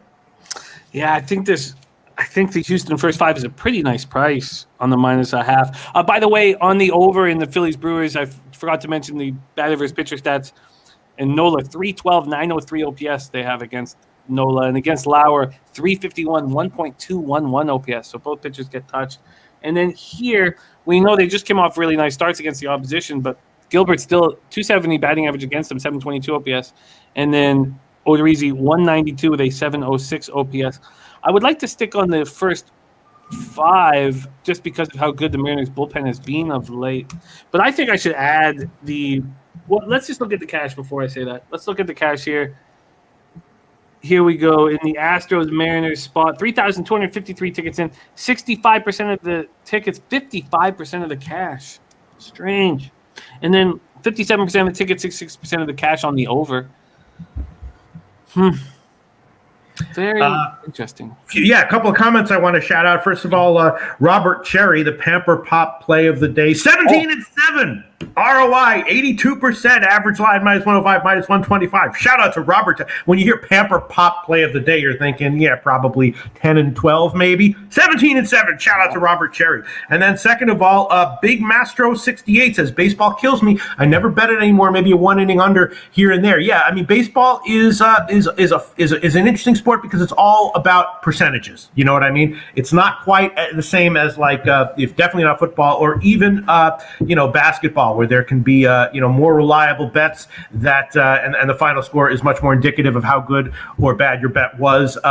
Baseball is all about betting underdogs that shouldn't be as big underdogs or favorites that should be even bigger favorites. So there's definitely a lot of variance, just like poker in betting baseball. Big Mastro 68. And at times, when you're dealing with that, you can think, well, maybe I don't have an edge. Maybe I should just stop doing this. So, it's a tricky sport, but fun. And I like the high volume of bets as well that you can make. All right. So I'm leaning Houston, and I might be on that by first pitch, Jimmy the Bag. Astros first 5 -0.5 is something that I'm going to be adding here. I think Gilbert's going to get fall back to what we saw from him before.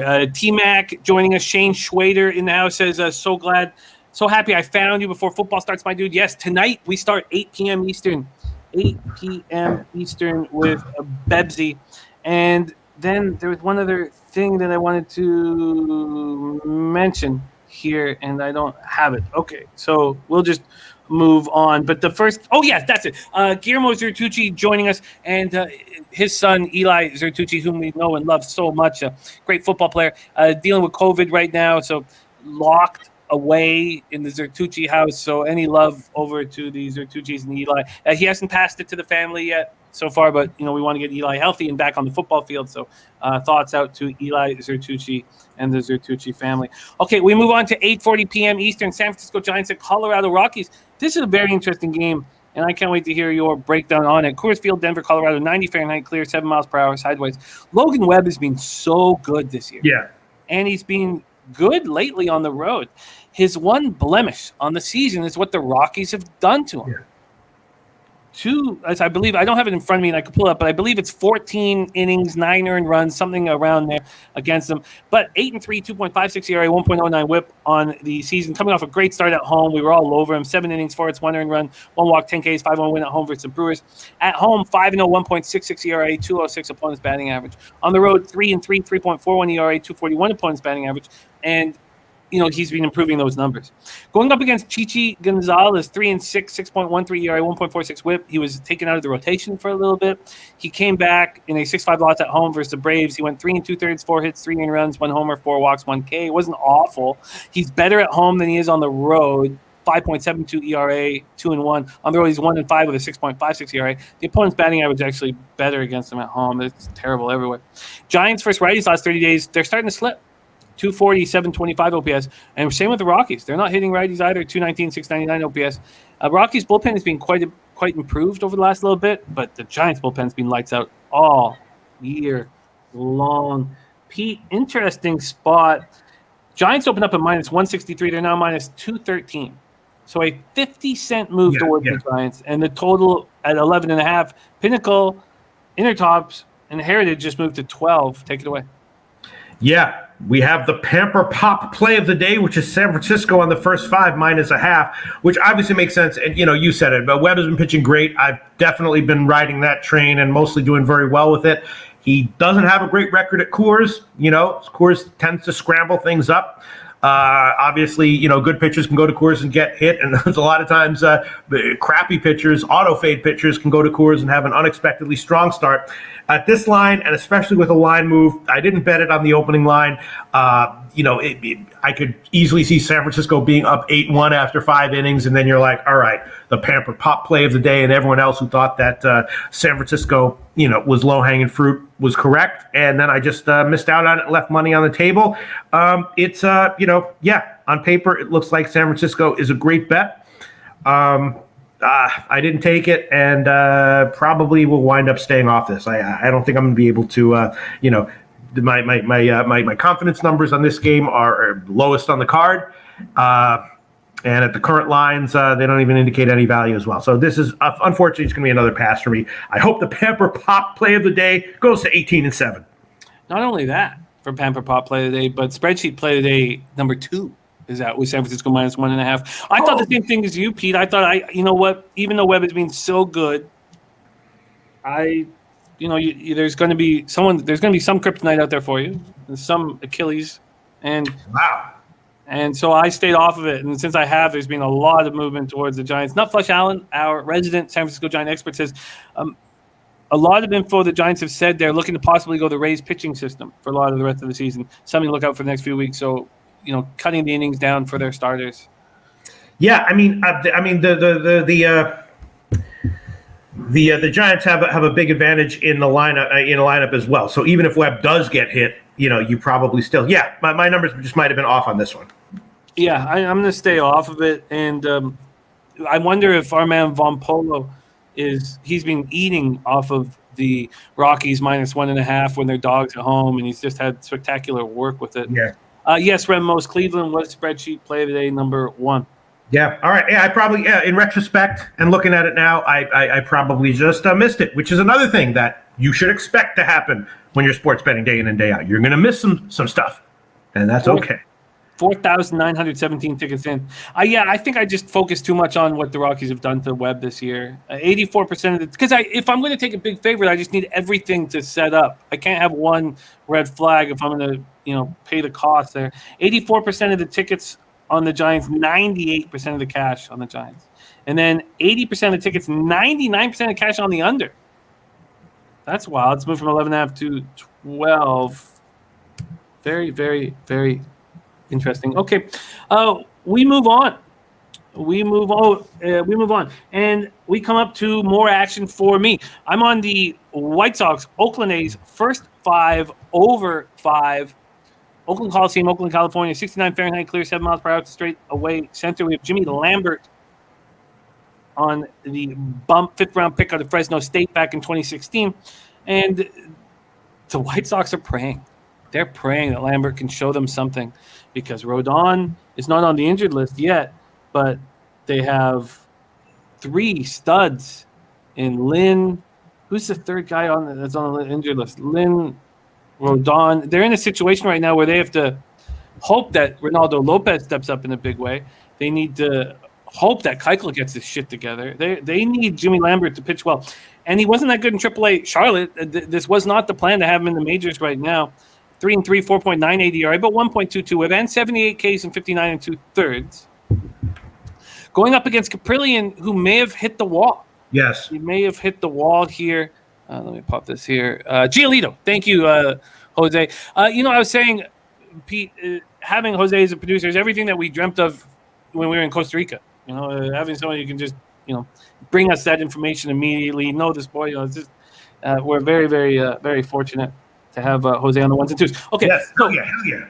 And he looks funny too. Hell yeah. It works perfect. It will all fall into place. And he's up, and he's in the black on the show. Caprillion looks like he's hit the wall. Now, we know he's got these wild home and road splits. At home, he's 5-2, 2.44 ERA, 184 opponent's batting average. And I'm leaning towards hitting the wall for a rookie. That's what I'm leaning towards. Maybe this blows up in my face. White Sox versus righties last 30 days, 269, 777 OPS. A's versus righties, 268, 09 OPS. Having Jimmy Lambert on the mound might, excite the boys a little bit. We will see. The A's bullpen's being poor of late, especially after what the Jays did to them. And the White Sox bullpen hasn't been that good either. Let's set the table for Pete and hear what he has to say about my first 5 over 5. Uh-oh. Well, the full game's gone from 9.5 to 9. What is the first 5 done? Please don't do this to me. Sorry, let me just move over to Bet Online very quickly. See their totals here. Okay, still at 5. If I saw a 4.5 there, I was going to lose my shit. And the A's opened up minus 131. They're now minus 127. A 4-cent move towards the White Sox. Pete Loshak, take it away. Yeah, by the way, I didn't mean to not react when you said that. I didn't mean to be like, oh, Jose's so great. And I was just like, don't care and not seeing it. I was just looking at my information and research on this game because this is such an interesting and frustrating game. And I was reading like a bunch of sheets and reading my notes. And then you said something nice about Jose. And then in the back of my mind, I was like, just, it doesn't matter. Don't react. No, Jose is great. I love it. And newly based Jose. Love to see anyone based at any time in their lives, but especially a young buck, an up-and-coming young buck like Jose. Shout out to Jose. Great job all around. Okay, was that good enough, Jimmy the Bag? That was good. Because I just realized I was reading about Caprillion and the White Sox and going on the road to Oakland. I realized you were just saying such great things about him, and I was just like, whatever. Nothing. Good. This is a fascinating game, and I'm very excited to hear your take on it. So first of all, Caprillion definitely wearing down, like you said, which means I want to fade him. White Sox, obviously, a tremendous lineup, but also maybe a little bit lethargic right now, similar to when Toronto was lethargic for a bunch of weeks earlier in the season. Lambert, I don't like him for this start, major league start. So it's tough. I will admit that I did bet the first 5 over 5. Okay, Jimmy the Bag, I did bet the first 5 over 5. Now, anyone who's bet baseball for, a couple of months or a year knows that, betting first 5 overs in Oakland, in Pittsburgh, in St. Louis can be very treacherous. Not to say that they don't cash, because they do. But it can be treacherous. Tough to put up 6 runs in this park against any couple of starting pitchers, but both starting pitchers, my numbers don't like here. It was just a very small, modest bet, over 5 minus 110. So if it loses, that's fine. I have extremely low confidence numbers on the side here. It does like the White Sox, but extremely low confidence. And we saw what the White Sox did in their last series at KC. I mean, we've seen the White Sox. They score like 10 or 0. You know what I mean? In KC, they scored 10 in one game and then 0 in 2. So high volatility when it comes to the White Sox offense as well. And, so it's an interesting, tricky game. I did make a bet, first 5 over 5 minus 110. I don't recommend anyone tail it. But, yes, I'm generally down on Caprillion going forward for the rest of the season. And Lambert, until he shows anything different, I'm down on him in the majors. And Logan Collins says, mine just changed to 4.5. Mm-hmm. So that makes me nervous. I thought this was a pretty nice spot I thought this was a pretty nice spot.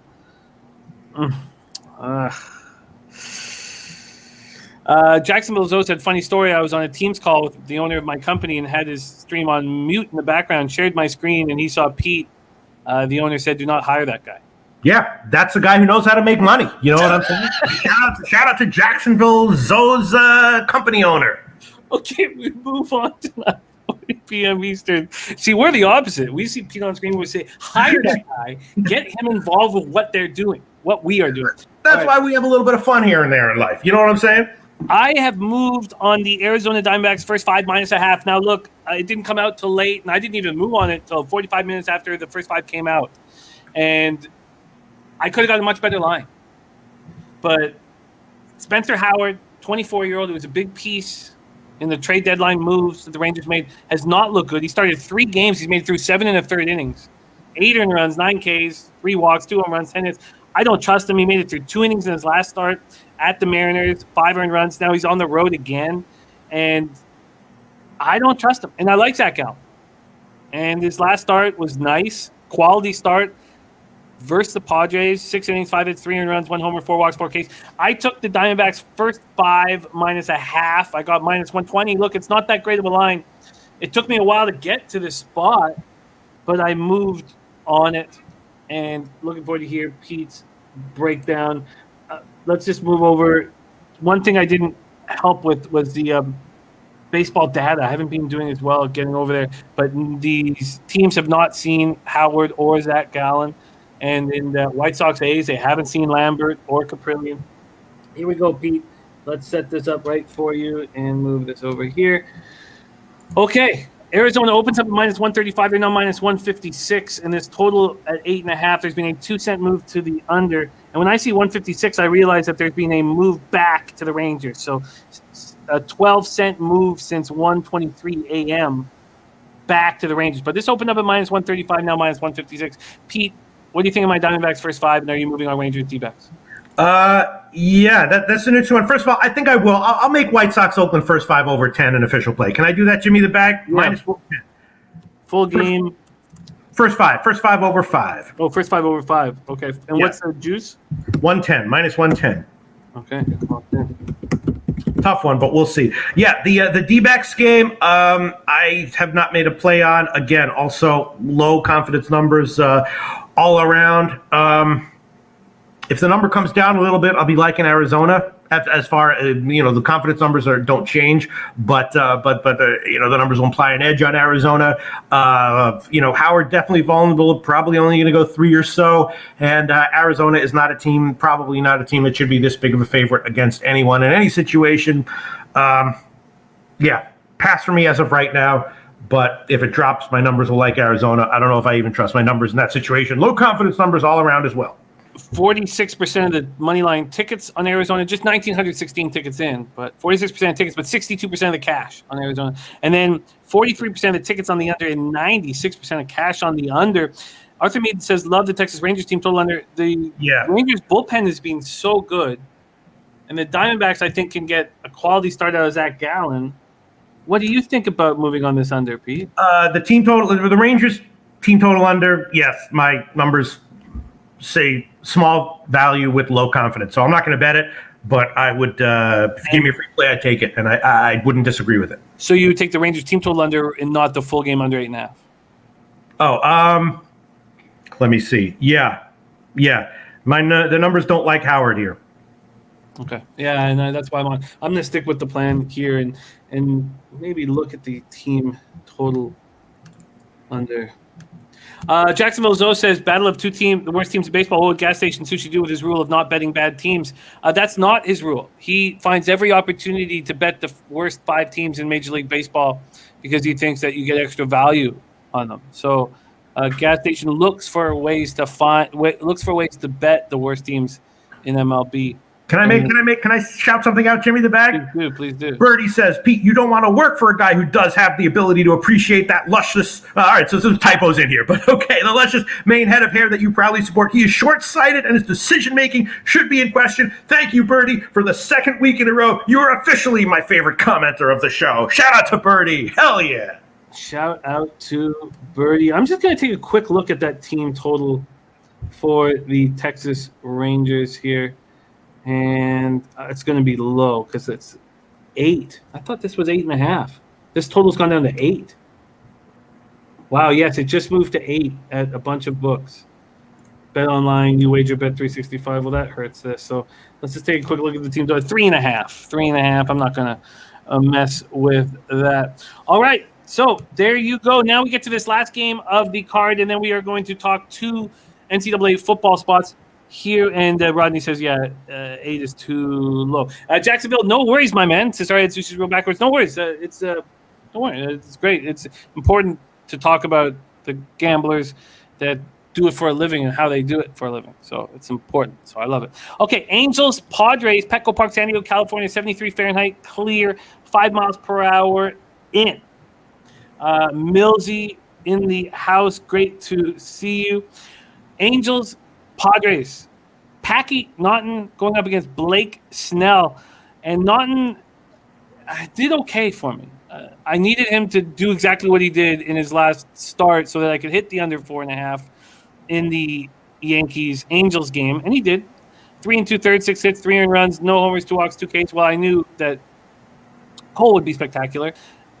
But, he doesn't throw fast. His fastball averages at 91.3 miles per hour, and his slider and change around 83 and 82.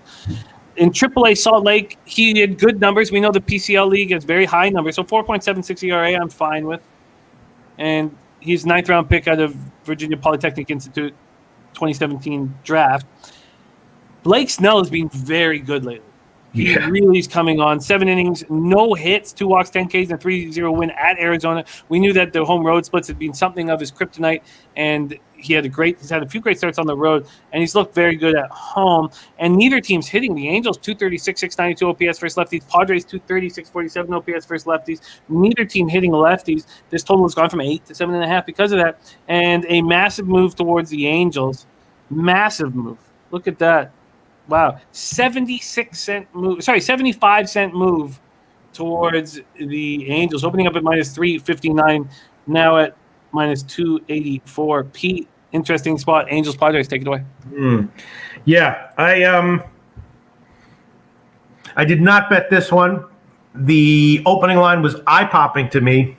Yeah. And I thought maybe someone was out for the Angels. And I missed it. I wasn't on top of everything last night and probably should have pulled the trigger on the Angels, but it's okay that I didn't. Blake, Snell is unreal. After the 122 pitch start, I did fade him in some way in his next start, and it was great. He's got a lot of rest, and this might be another great start for him. But even with that, there wasn't any value that I saw on San Diego at that line, the opening line, like minus 325. I might look into a little bit more as of right now. Again, sorry, it's going to be a pass. I got a lot of bets on this card, no bet on this game. So we'll see what happens by first pitch. But got to pass right now. I agree. I've done the same. Crystal Warren giving a shout out to Razor said I had Phillies first 5-year stay, then saw first glance and went and doubled up on full game. Rays. That's from our Crystal Warren, whom we love dearly. Deacon Mike says I want to hire Pete to show up at my Halloween costume party dressed as Jesus. Deacon, I had my girlfriend dress as Pete for a Halloween party down in Costa Rica, and it was great. And there's pictures of it, and it's hilarious. Yeah, it was really funny. She had the mustache on, and she couldn't stop laughing for the first 30 minutes. Just quietly under the mustache, she laughed for 30 minutes. Okay, so there is our MLB card. Let's just take a quick look at the cash flow on this spot, and then we'll review everything. Just 1,752 tickets in, and 48% of the tickets. Look at this. So this is an idea of the line being wrong. 48%, and it's a very small sample size, but 48% of the tickets are on the Angels, 99% of the cash. So clearly a syndicate or something thought there was a big mistake with how this was lined. We don't have the totals up right now. Okay, Pete, let's review this. And Big Mastro says, what would be Pete's number one play today? I'm going to tail it because I love this guy. Well, it is going to be the birthday pick for Red Girl. So we will hear that shortly after we review all of the action and then go into NCAA football. So we start off with Ron Crawford's spreadsheet play today, Cleveland. And the taint play today, Minnesota, Cleveland, full game under 10. Pete is also all over this. Cleveland first five. Cleveland first five team total over 2.5 and full game team total over 5.5. So we have three of our most focused cappers here, and I have not moved on that game. Nasty Nate, yes, I did find a girl in Costa Rica, and no, she's not the mother of my children or who I'm living with.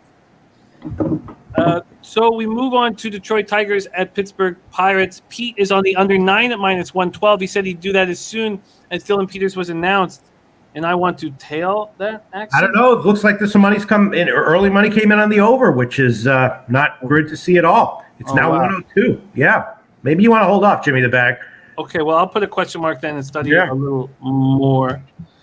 Then at 6:40 p.m. Eastern, Marlins first five +148 for Pistol Pete Loshak.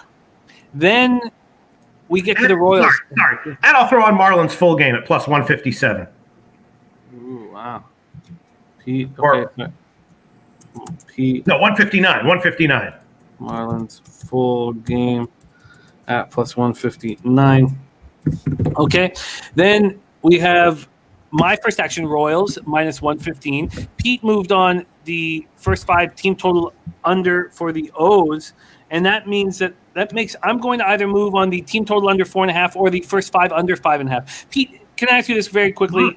If you only had one bet you could make either on the Orioles team total under 4.5 or the Royals Baltimore Orioles first five under 5.5, what would you move on? Oh, the Orioles full game team total or the first five under? Yeah. Oh, definitely Orioles team total under. Just because Wells, he's gonna have some good starts in the majors, but I'm just not sure that this is a good spot for that. Thank you for that. Okay. He has some life to him. It's a relatively hitter friendly park, and that's just my answer, Jimmy the Bag. I'm not saying I'm right. I like it. And Ron Crawford, Royals under 500 road faves this year. They're 6-2. The Turnsy Rusty Kuntz play of the day is Jays +1.5 -110. I'm on the first five under 4.5 in Jays Yanks. Oh my God! Northander says Temple Akron now 52.5. Are you serious? Is that gonna blow up in my face like that? Jeez, Northander, that scares the shit out of me. Really? Okay, sorry. We'll get into that in a second. Wow. Okay. So then we move on to the Rays Red Sox. Pete is on the first five under 5.5 -121. And after hearing that breakdown, I like it. I'm already on the Rays full game -115. I think I'm going to tail Pete. I'm on the Braves -1.5 and -115. Pete's off that game. Jose Seje play today is the Reds -1.5 at +101. Both Pete and I are off that game. Then I'm on the over 8 -115 in the Phillies Brewers, and I can't get what Northander just said to me out of my head. Then we want to fade Hap as soon as we have the opportunity, but at what price? That's Dodgers Cardinals. Then I'm on the first five over in the Mariners Astros game, and I think I'm going to move on the Astros first five -0.5. Then the Pamper Pop play of the day is the Giants first five -0.5. The spreadsheet play number 2 is San Francisco -1.5, and Pete and I are not on Giants Rockies. Then Pete is on we're both on the first five over 5 at -110. I believe I got -115 on mine. And Logan said there's a 4.5 on the board, but we're both on the first five over in White Sox A's. I'm on the Diamondbacks first five -0.5, and then Angels Padres here. Angels Padres, we are off. Does that all work for you? Do you want to have any additions? And then what is your birthday pick? Yeah, God, I would love to give Miami first five as a birthday pick as a huge underdog, but really I should probably just stick with Cleveland as a favorite. What should I do, Jimmy the Bag? It's between. What'd you say? Which two is it between? Miami first five money line as a big underdog, or Cleveland as like a -140 favorite on the first five? Birthday pick is your magic, and I think it should be untarnished. But I will. I'll stick with Cleveland. First 5 money line -140. That's the birthday pick. Happy birthday, Red Girl. Thanks for being such a wonderful part of this community for so long. We all love you. I hope to God the birthday pick wins. Happy birthday, Red Girl. And it is the Indians' first 5 money line. Yeah. All right. First 5 money line is also the birthday pick. Everybody thinking Gant going to get touched. This is very, very, very interesting. And Logan Collins says Indians under. Okay, so birthday pick is in. Shout out to Red Girl. Her birthday's on Friday. Shout out to Red Girl. And I've got to see this move to 52. I don't. Where do you see a 52.5? That's scaring the shit out of me. Pinnacle is still at 54.5. And maybe this is just happening right now. I don't see a 52.5 anywhere. If anybody could look up Temple Akron and let me know if I should be panicking. Okay, let's move into college football. And we're going to be betting a couple spots on the card each day and to not get overwhelmed. And let's go. We're going to start with this. Oh, shoot, I'm on the wrong worksheet. Here, let me go over here. We are going to start with UAB. And they're at Georgia. And I know that Clemson is a tough spot to judge Georgia's offense. I get it. And we all saw the Blazers look very good in their Week 1 win, 31-0 win over Jacksonville State. And it depends how you, as a capper, break down the two teams they just played against. And I thought that 31-0 ass-kicking of Jacksonville State in a neutral site was very, very impressive. I already believe that they were better than their 6-3 record indicated, but I was blown away at that defense. They held Jacksonville State's offense to 154 total yards, and that offense has done some impressive things. And, you know, look, I know FCS, FBS, there are issues. Logan Collins says, my brother needs a birthday pick. Well, the birthday pick is in, Logan. Tell your brother, Cleveland Indians, first 5. I can't tarnish the glory of the birthday pick. No. That's okay. I'll throw on Miami first 5 money line for his who was that? Whose brother was that? Our guy Logan Collins. Our guy Logan Collins out of nowhere pulls out a second birthday pick request for his brother. Happy birthday to Logan Collins' brother. You lucked out once in life by having Logan Collins as a brother. Now maybe you'll luck out twice by getting a birthday pick. Miami Marlins first 5 innings plus 148. Ooh, Marlins is the extra birthday pick. Okay, so Tyler Johnson was so good against the Gamecocks, 17-21 for 2 touchdowns, 321 yards. JT Daniels struggled against Clemson, and now we hear from – and now Temple's off the board. That's – oh, God. I fear the worst here. We hear that there is COVID going through the Georgia team from Ron Crawford. So I was not sure what to do, but I had Pinnacle site up, and Pinnacle moved it to 24, and I immediately bet the 25.5, and it was at -120. I woke up, and it's now at 25 at -110. Let's just see what it is at right now. We'll look over the cash flow. Pete, did you get a chance to look at this UAB Georgia game at all? No. Okay. So I'll look at it right now. Well, you know what? Could you look at the Temple Akron game? Sure. Take a second to look at that. So UAB Georgia, and let's see what it is right now. It's still 24 at Pinnacle, 24.5 at Heritage, 25 at most of the other books, and then we'll take a look at the cash flow in this spot and see if that is indicative of what is happening here. Here we go to the cash flow.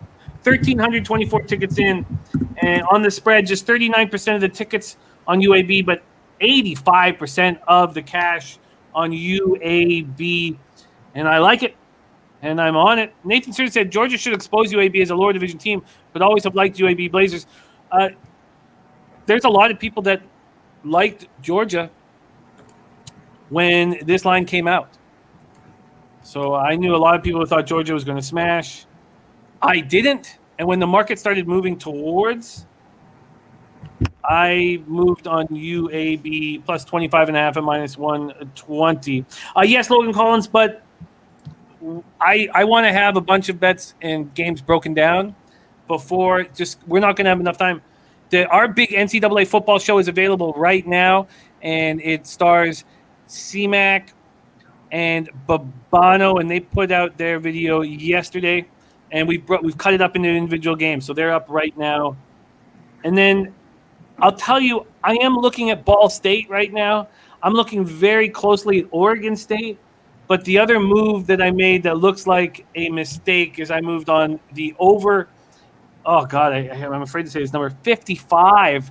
It was moving up and up and up. It opened at 51, and I was like, how far is this going to go up? And now it looks like it's going back down in Temple, Akron, Infocision Stadium in Akron, Ohio. And we've already heard Maxwell Smart, who gave us a winner last week on the show. He is on Temple -6.5. So let's move over to Temple, Akron. So opens at 7 and juiced to Temple. And now we see 6.5, and money looks like it's coming in on Temple. Let me see if I can prove that here. Just 353 tickets in of the very first few tickets. 20% of the tickets on Temple, 66% of the cash. So the bigger tickets on Temple. Both teams come into this game after getting destroyed in the opener. Temple lost 61-14 at Rutgers to open the season. I'm curious to hear what you guys think of the differences between the way these two teams lost. So Temple was only outgained by 104 yards, but made mistake after mistake and then showed no heart and gave up on the game. 5 turnovers. They opened the third quarter with a TD. They made it 26-14 before allowing Rutgers to score 35 unanswered points. And I'm not sure how good Rutgers is. And I know there's a ton of cash coming in on Rutgers. And look, I was on Rutgers first half full game last week, but all this money coming in on Rutgers when Syracuse was much better than expected. Now Syracuse is going to be at home, and I just see everybody going in on Rutgers, and I'm not doing that. I'm not saying I'm on the other side, but I'm certainly going to wait here.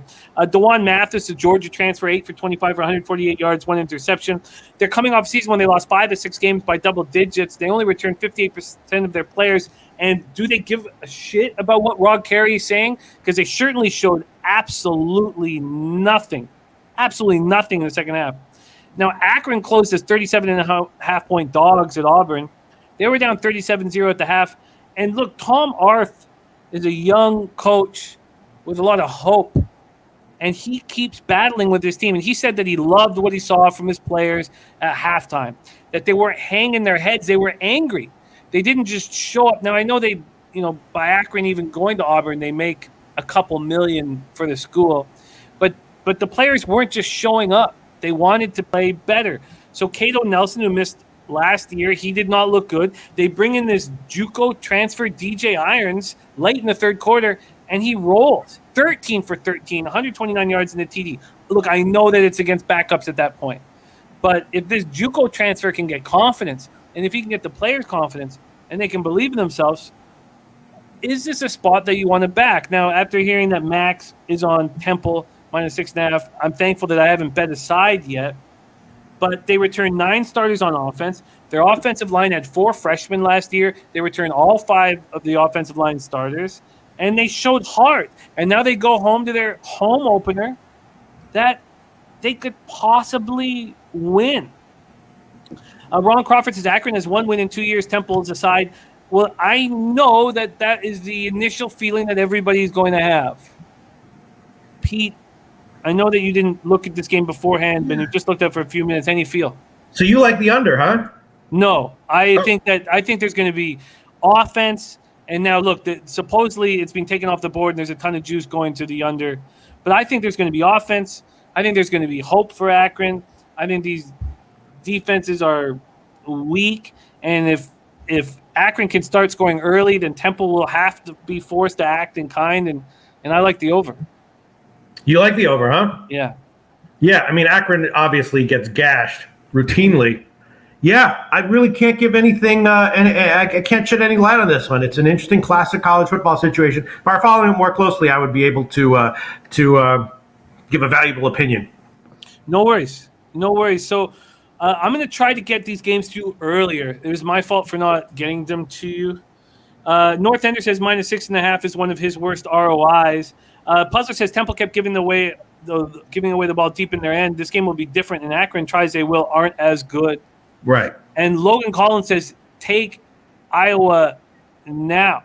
They're going to kill Iowa State. Iowa plus 155, and he says, give me the minus 13.5 at plus 625.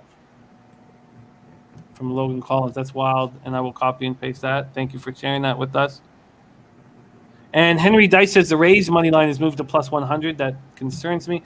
I've had just hearing that this game is being moved to the under scares the shit out of me. Markets are not with me right here.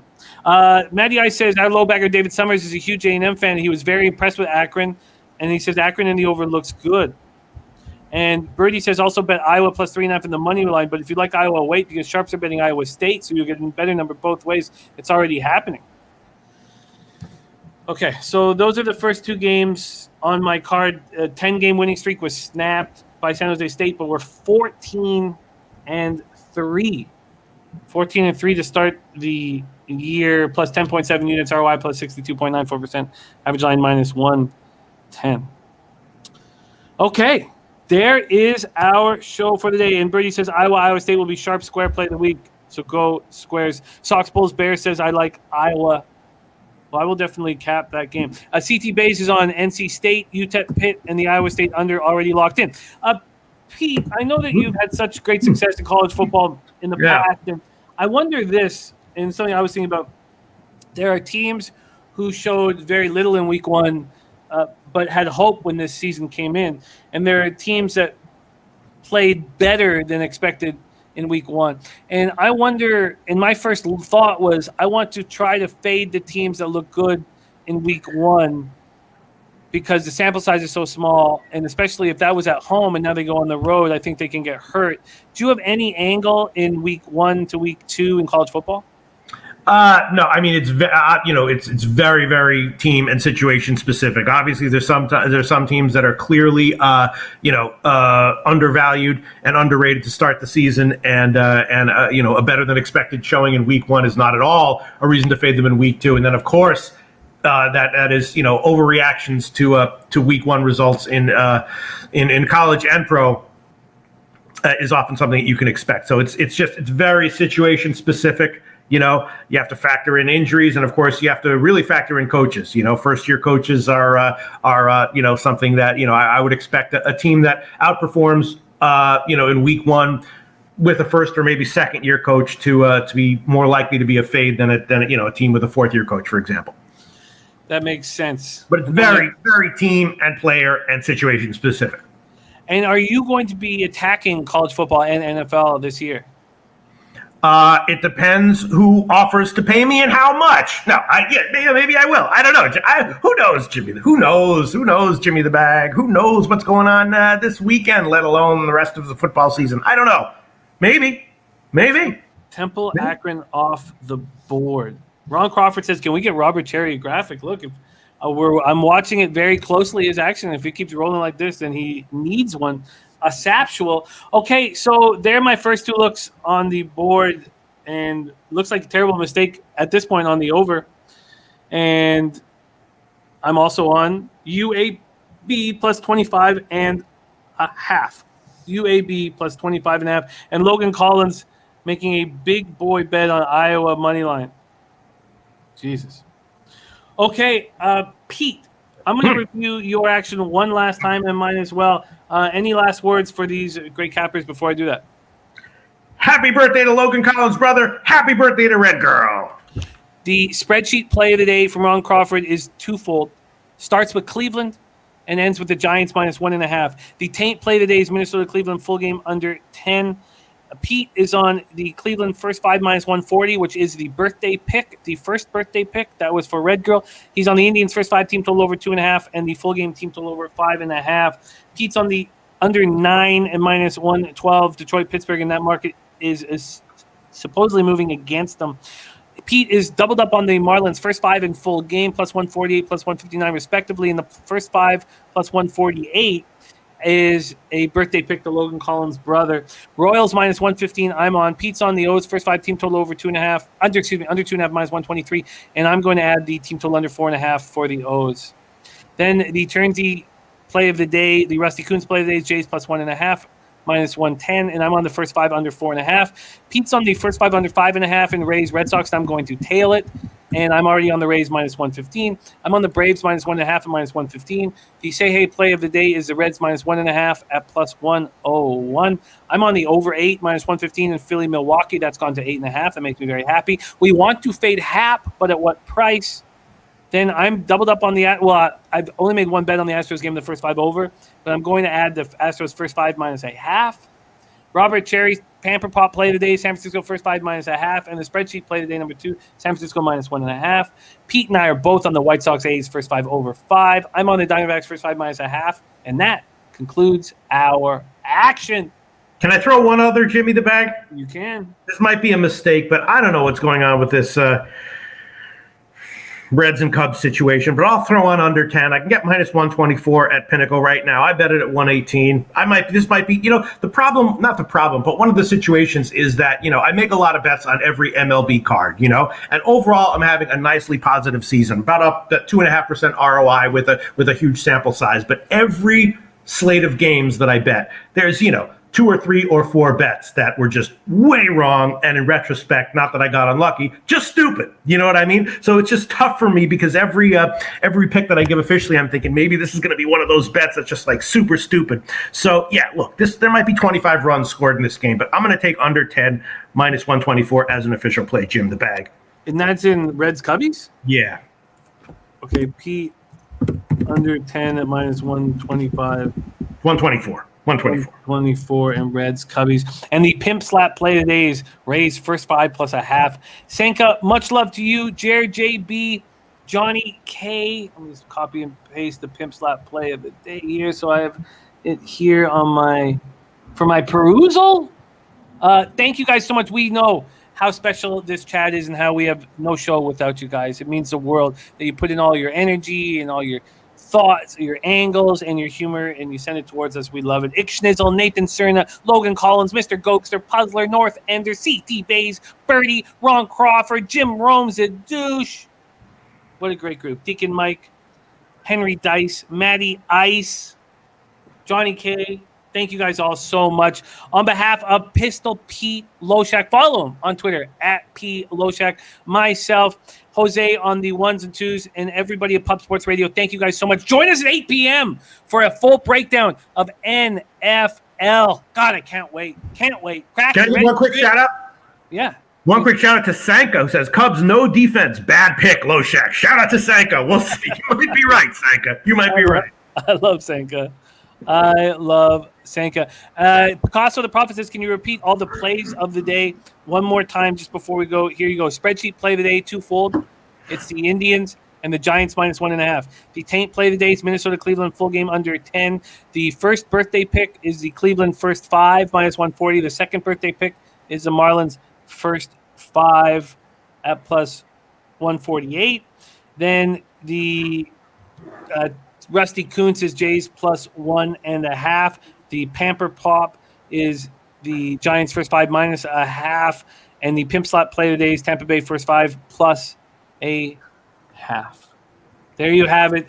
On behalf of all of us, thank you guys so much for watching. But most importantly, let's fucking go. Let's go. Leche. Hey, those bookmakers!